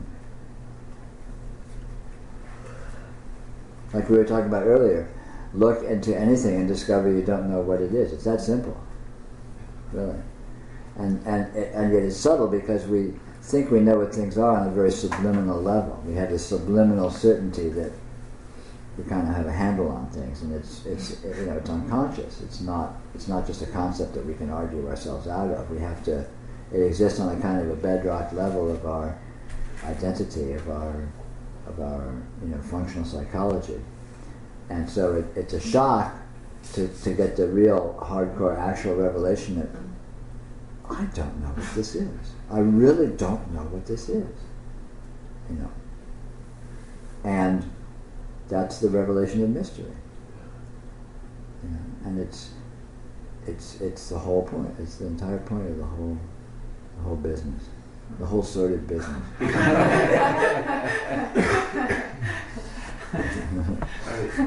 You could say, couldn't you say like mystery is the only solid thing in the whole thing? Absolutely. And it's a mystery how that should be so. Yeah, I know. It's like, you can depend on mystery. Count on mystery. Mystery will never let you down.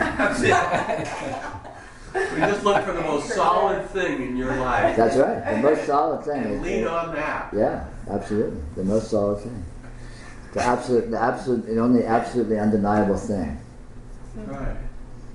It's like, it's, well, John McKenna puts it, it's like, he says, the entirety of spirituality comes down to one thing. Find out what's true. Right. Find out what's true. That's simple. Find out what's true. What's real. What's true. Right. What's solid is another way to put that. Yeah. Now, is Shakti another word for mystery? Certainly. Yeah. Just checking. And there's a lot of technical terms that refer to aspects of the mystery. Right. But it's very mysterious that should be so. Yeah. Because the mystery has certain aspects that you can talk about, even though you can't define them or know what they are. It has a dynamism. Right. It has we might say, a creativity. Right. It has a tendency to resonate in certain modes. Yeah. Right. Various other things that we can look at, even though we can't really say what they are because they're mystery. Yeah. Yeah. Mystery's even more generic than. Well, yeah, mystery is what it is, and we can, it's the blind man and the elephant. You can go and you can poke it with a stick and see what happens, and you can set off a firecracker in here and see what happens, and all these various things. But that doesn't tell you what it is. Right. Right. Yeah. Well, it's interesting because that's the only thing that's been happening anyway. I mean, all things have been like blowing away and changing and coming and going. I mean, it's the only thing that's actually steady. Yeah, sure. I mean, it's won't lay it down. That's what you've been relying on anyway from day one. Of course.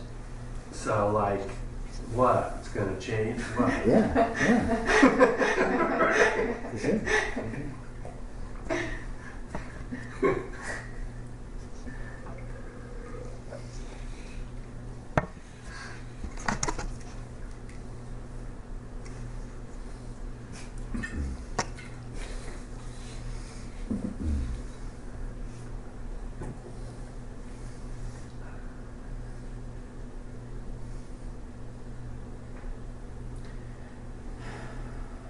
There's so much of it here.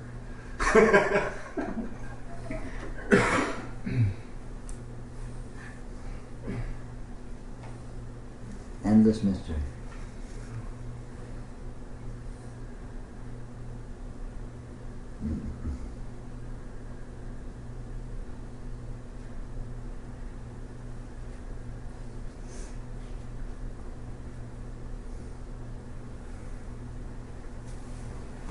And the mystery is mystery, of course, but it's not a mystery that it's mystery. It's absolutely obvious, absolutely certain, absolutely self-verifying that it is mystery. Oh, that's a good point, yeah. Yeah. It's mystery is discoverable as a certainty. Yeah. You can know mystery. You can know that this is a mystery. That's why you can depend on it. Yeah. Right, yeah. This revelation is true. There is something that is revealed as a certainty, as an absolute, undeniable, completely obvious certainty. Yeah. Yeah. And it's certain that it's a mystery.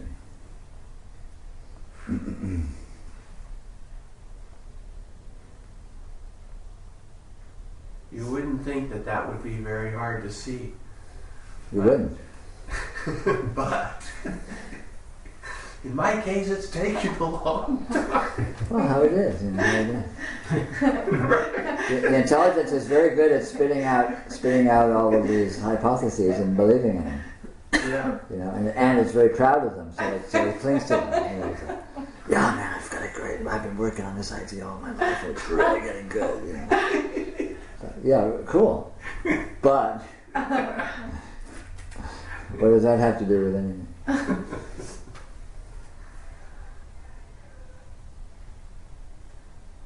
I mean, when you sort of stop putting your own idea on the thing and you let the mystery sort of come up through the floor, Yeah, you know, on you, and it's like, wow, shit, this is all the only thing happening here. yeah, for sure. I wonder how I was so distracted. Yeah. When you stop putting your ideas on it, mystery is what's left. Yeah. And it's buoyant.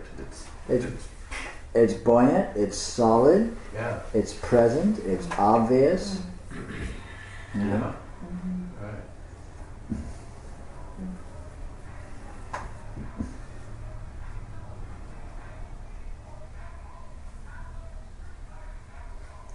So it sounds like rap sometimes.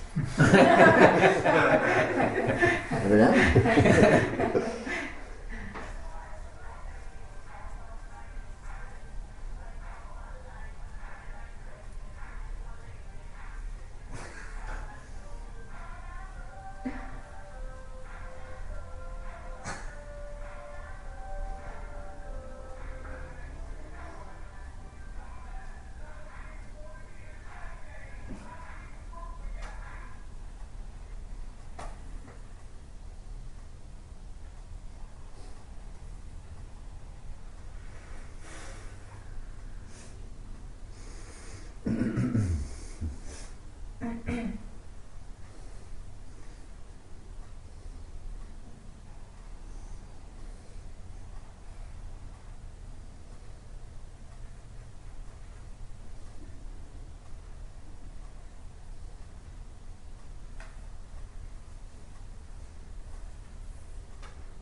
Peter, there's for me, there's only one reality, Mhm. and that is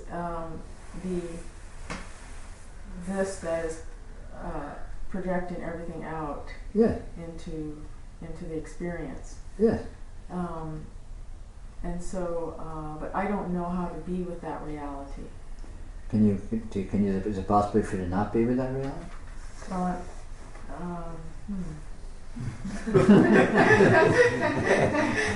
Pardon.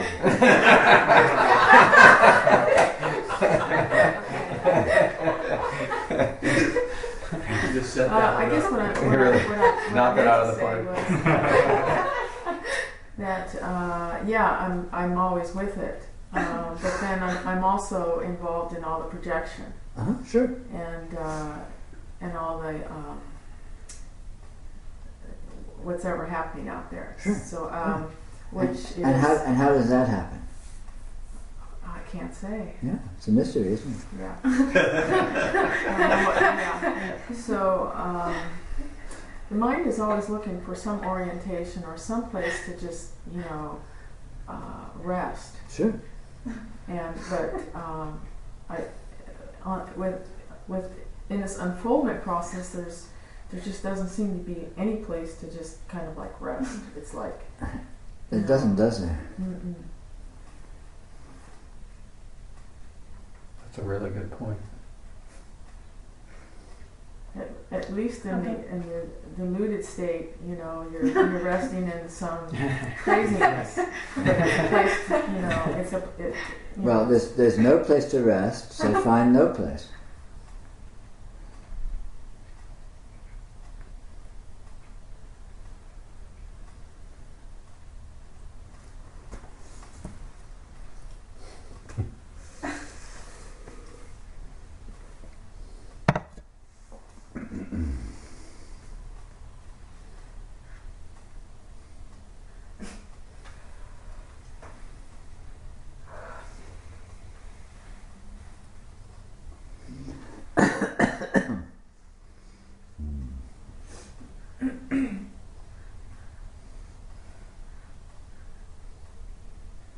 Everything that the not resting is resting, the being identified and agitated by it is exquisite resting. It's just all.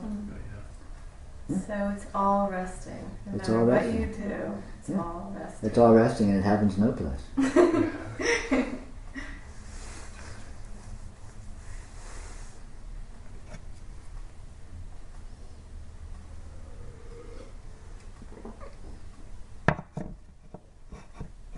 I mean, find that which you can't get out of, and that's what you're resting in.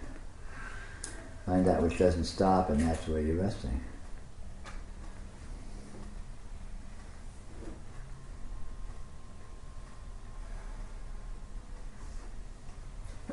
But there's an entity called mind, Right. ego, self, me, Okay. and that's just always trying to go somewhere, Right. and to be somewhere, Right. and so that's the challenge is to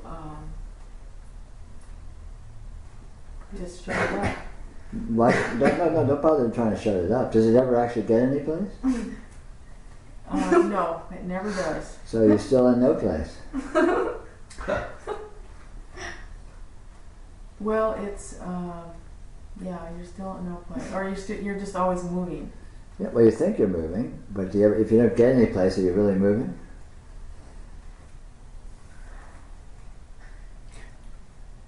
Well, it depends on what we mean by, place. It does. It does. I mean, there's something happening here, and the mind is able to manipulate it in some way. Is it? I think so. Uh-huh. I mean, it tries to manipulate it. It may Yeah. not be anything that's, valid or it's just a bunch of craziness, but it still tries to do something and tries to.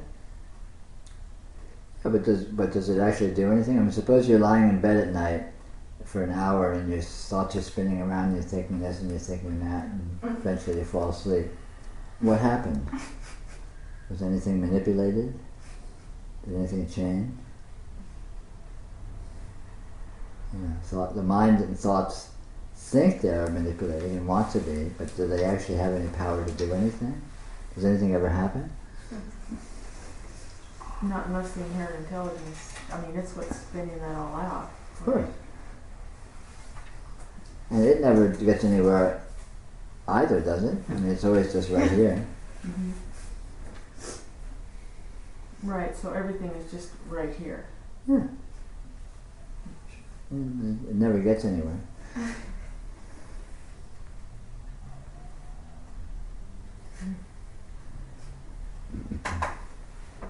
So do you, in your process, did you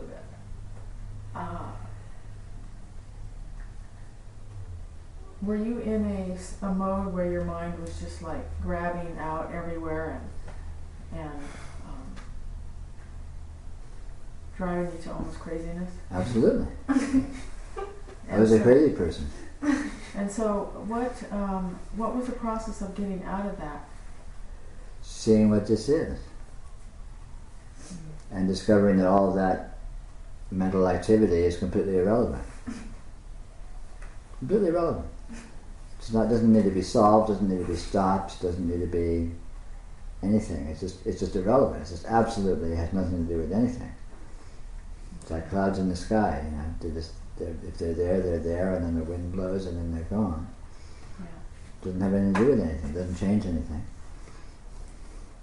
So when you see what's true, when you discover what we're calling the mystery, when you see this no place that we always are, and you see that all of this mental activity is totally ineffective. It's not engaged with anything. It's just like a little child in a toy seat in a car with a steering wheel that's not connected to anything and a button is not connected to a horn, and they're going like this, pretending they're driving the car, and it's not doing anything. It's not actually engaged with anything that can do anything. And that's exactly what the mind is and the thought. So all of this elaborate thinking and spinning and planning and arguing and wanting and hating and all of this is not connected to anything. It's just like a whirlwind. Nothing happens, nothing changes, nothing is improved, nothing is damaged, nothing is any better or worse. Is that the disconnectedness that when you speak about the disconnectedness, that is the disconnectedness between reality and say resonant mode or mind? Yeah. Is that sure. the disconnectedness? There's no they're not connected to each other. Well, that's one aspect of the disconnectedness. A more profound aspect is that reality as a mechanism is disconnected from itself. It has no continuity. Okay.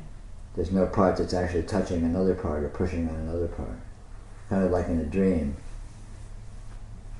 Because when I mean, the best that I've been able to feel reality is that reality is just it's just a flowing Yes. experience. But Yes. then the experience that I have in a resonant mode or with mind is just it's happening inside that. Yes, exactly. That flow. It's happening inside that flow. It doesn't add to that flow at all. It doesn't detract from the flow. It doesn't start the flow. It doesn't stop the flow. It's completely irrelevant. Yeah. It's like a leaf bobbing along on the surface of a stream. The leaf does not bother the stream at all. It just happens to be there. Yeah. And that's what our mental activity is like. And all of our personality and all of our personal machinations are just like a leaf that's floating along on a stream. It's just being carried along. The leaf doesn't stop the stream. The leaf is not a problem to the stream. It just happens to be there. The stream is just flowing and doing its thing, unstoppably. And look if that's not the case right here. The flow doesn't, you can't stop this flow, can you? You can't stop it. Okay, I gotta stay with that now. Sure, yeah, stay with it. But here's the trick. Try and leave it. Try and not stay with it. Try and stop this flow. Well, It can't happen. It can't be stopped. Right, but the resonant mode and the narratives block it sometimes. They don't block it. They distract you from noticing it, but they don't actually stop anything or start anything whatsoever because they're not affected. They're not engaged with anything. And notice it even when you're not seeing it, it doesn't stop. Mm-hmm.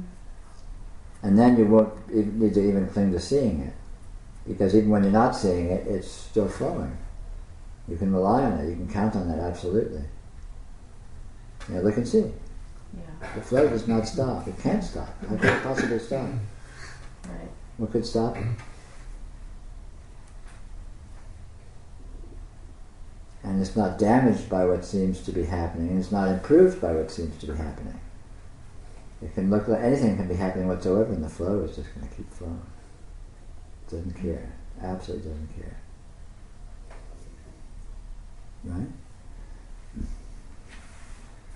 And that's true whether you're noticing it or not. And so you don't need to cling to noticing. You can see the fact that it's going to be going, and then who cares if you're seeing it or not? It's a fact. It's a true fact. An obvious fact.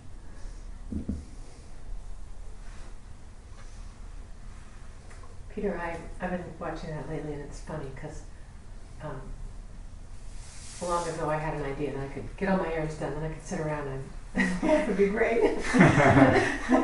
But once in a while that actually happens, where everything seems to be sort of done, and then you go home and sit, and then immediately something comes in the mail. I mean, it's just funny anymore. It's like a joke. It's like, some stupid thing comes in the mail that you supposedly have to take care of, some dumb errand. It just shows up, and it's, I mean, at this point, if they're like ludicrous stuff that I can see it's just happening to kind of wake up, you know, still moving. Yeah. So that's fun to watch. Yeah, yeah, absolutely. Big wheel keeps on turning, proud Mary keeps on burning. To put it in technical terms. Yeah.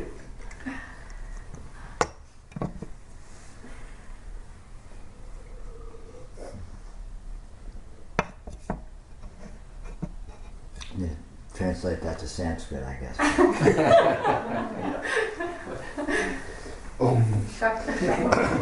Exactly.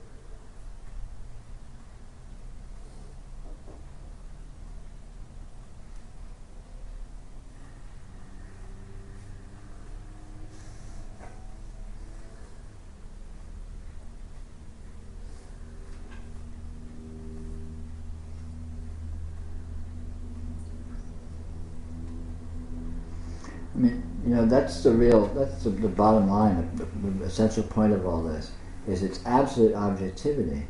It's not anything you do or don't do or need to not do or need to discover or need to not discover. It's completely irrelevant. It's already objectively doing its thing. Whatever you do, who cares what you do? It just doesn't matter. It's not about being spiritual or not being spiritual or being clear or not being clear or anything. It's just the astounding fact is what this is and that it is, and that fact is already a done deal. It's already over and done with. It's signed, sealed, and delivered. So you're off the hook. It just doesn't matter what you do, one way or the other. It just doesn't matter. It doesn't matter even a tiny little bit. And that's the fact. It's not about being spiritual or being anything or not being anything or thinking or not thinking or it's like it's already done effectively. It's already finished and over and ongoing and unstoppable objectively. So what difference does it make what you do? That makes absolutely no difference whatsoever.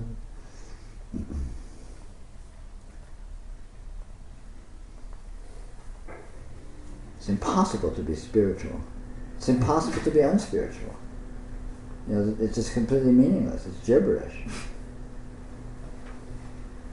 Just like it's impossible to be unreal. Reality is already a done deal. Reality already is. And you're not going to touch that. You can't touch that. You can't touch that one way or the other. It's a fact. And that's the only fact, and it's the only important fact, too. And that's the good news. That's the really, really good news. Is that, you're off the hook. You don't need to do shit. Or not. It just is irrelevant. It's wholly irrelevant because what's important, what needs to be, what needs to happen is already happening. 100%. It's already a done deal. Nothing to achieve, nothing to make, nothing to do. God's in his heaven and all's right with the world. And check that off. Go to the next item on your list. Well, it's exactly the same. Sometimes I feel like I need to figure something out for work, and that's mixed in the same realm where useless fantasies are. Yeah. And it seems like I need to create a space so that the problems get solved, or I need to work on them or something. But is that just really intuition that I'm claiming, or is it? Well, of course. How does any of that happen? Yeah. How can you do that? Sometimes it feels like maybe I'm not doing it, but I still have to create this space. I have to kind of push away some other things and then but you can if you need to or not, right? So you have that facility, and having that facility is wholly mysterious. Right. You don't know how you do it. It's there. You can. Right. Right. So.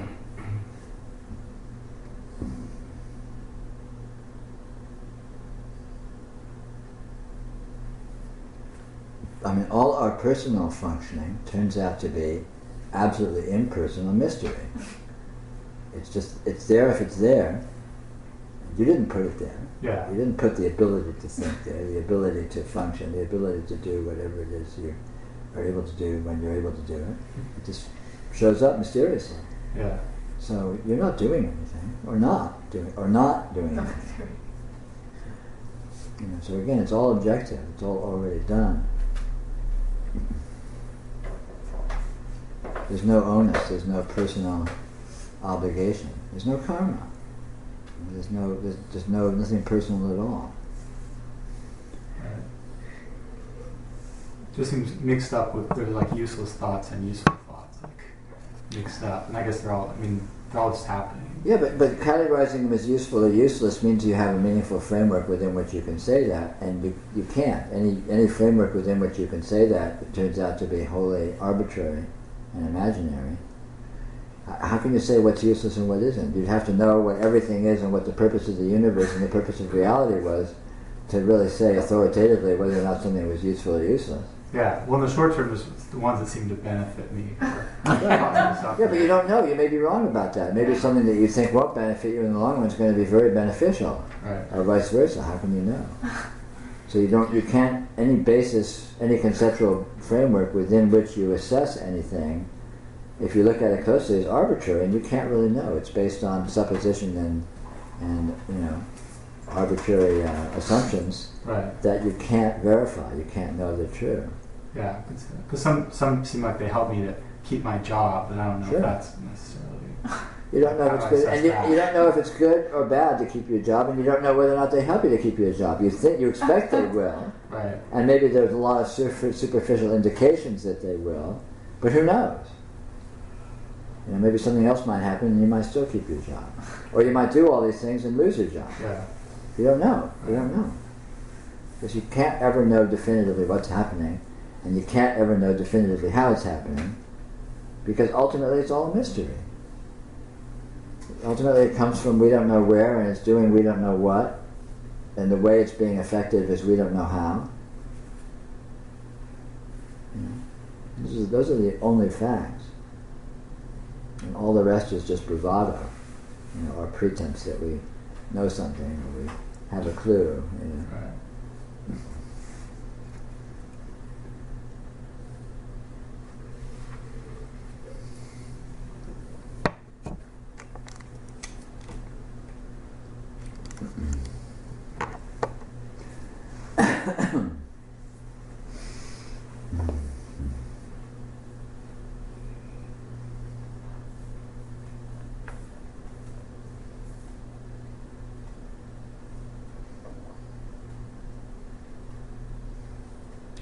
And one really simple way you can look at it is what needs to happen will happen, what doesn't need to happen won't happen.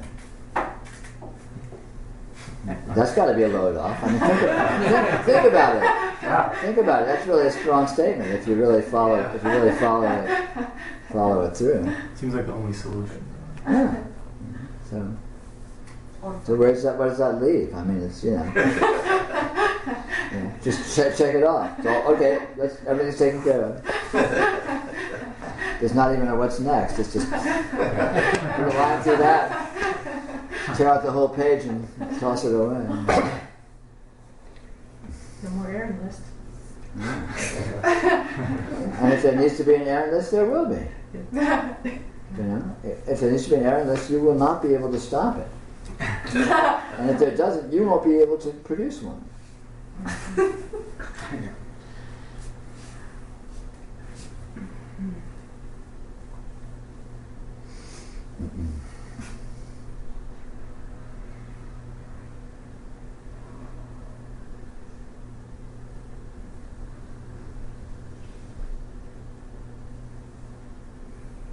So, Peter, when you talk about, you've mentioned Shiva, and then tonight we've talked a lot about Shakti. Mm-hmm. So, Shiva is that flow, and if you can be with that flow, that's noticing. Yes, and Shakti is that flow too. But the Shakti is more like a roller coaster, whereas the Shiva is just the flow of consciousness. You could say that, except the roller coaster is made out of the flow. Okay. So differentiating them is very arbitrary and superficial.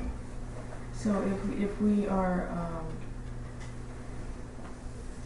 because Shakti is everything that's happening in the experience in the resonant mode, but it's for me it's more difficult to notice when I'm focusing on. That's okay. Go to Shiva. Shakti. It doesn't matter. They're one, so it doesn't matter where you go. Go to Shiva. Definitely go to Shiva. Om Namah Shivaya. True, true, true. Good place to be.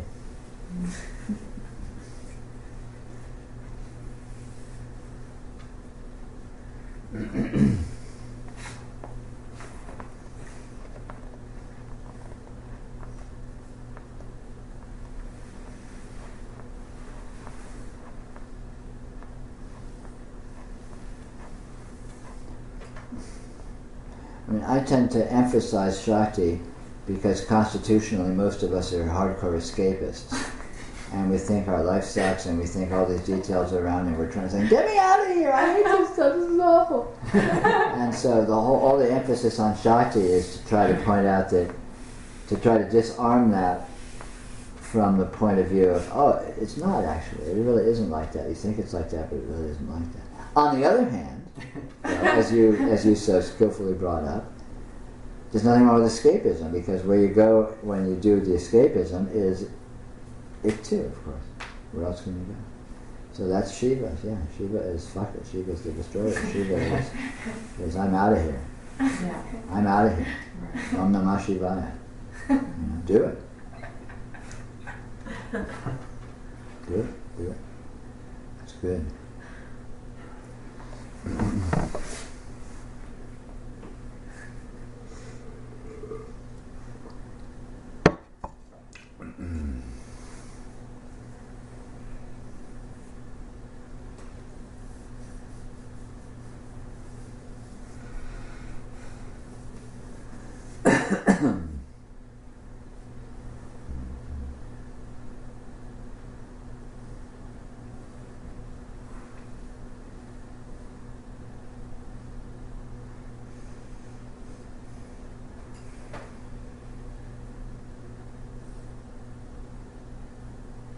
Well, it's just about quitting time.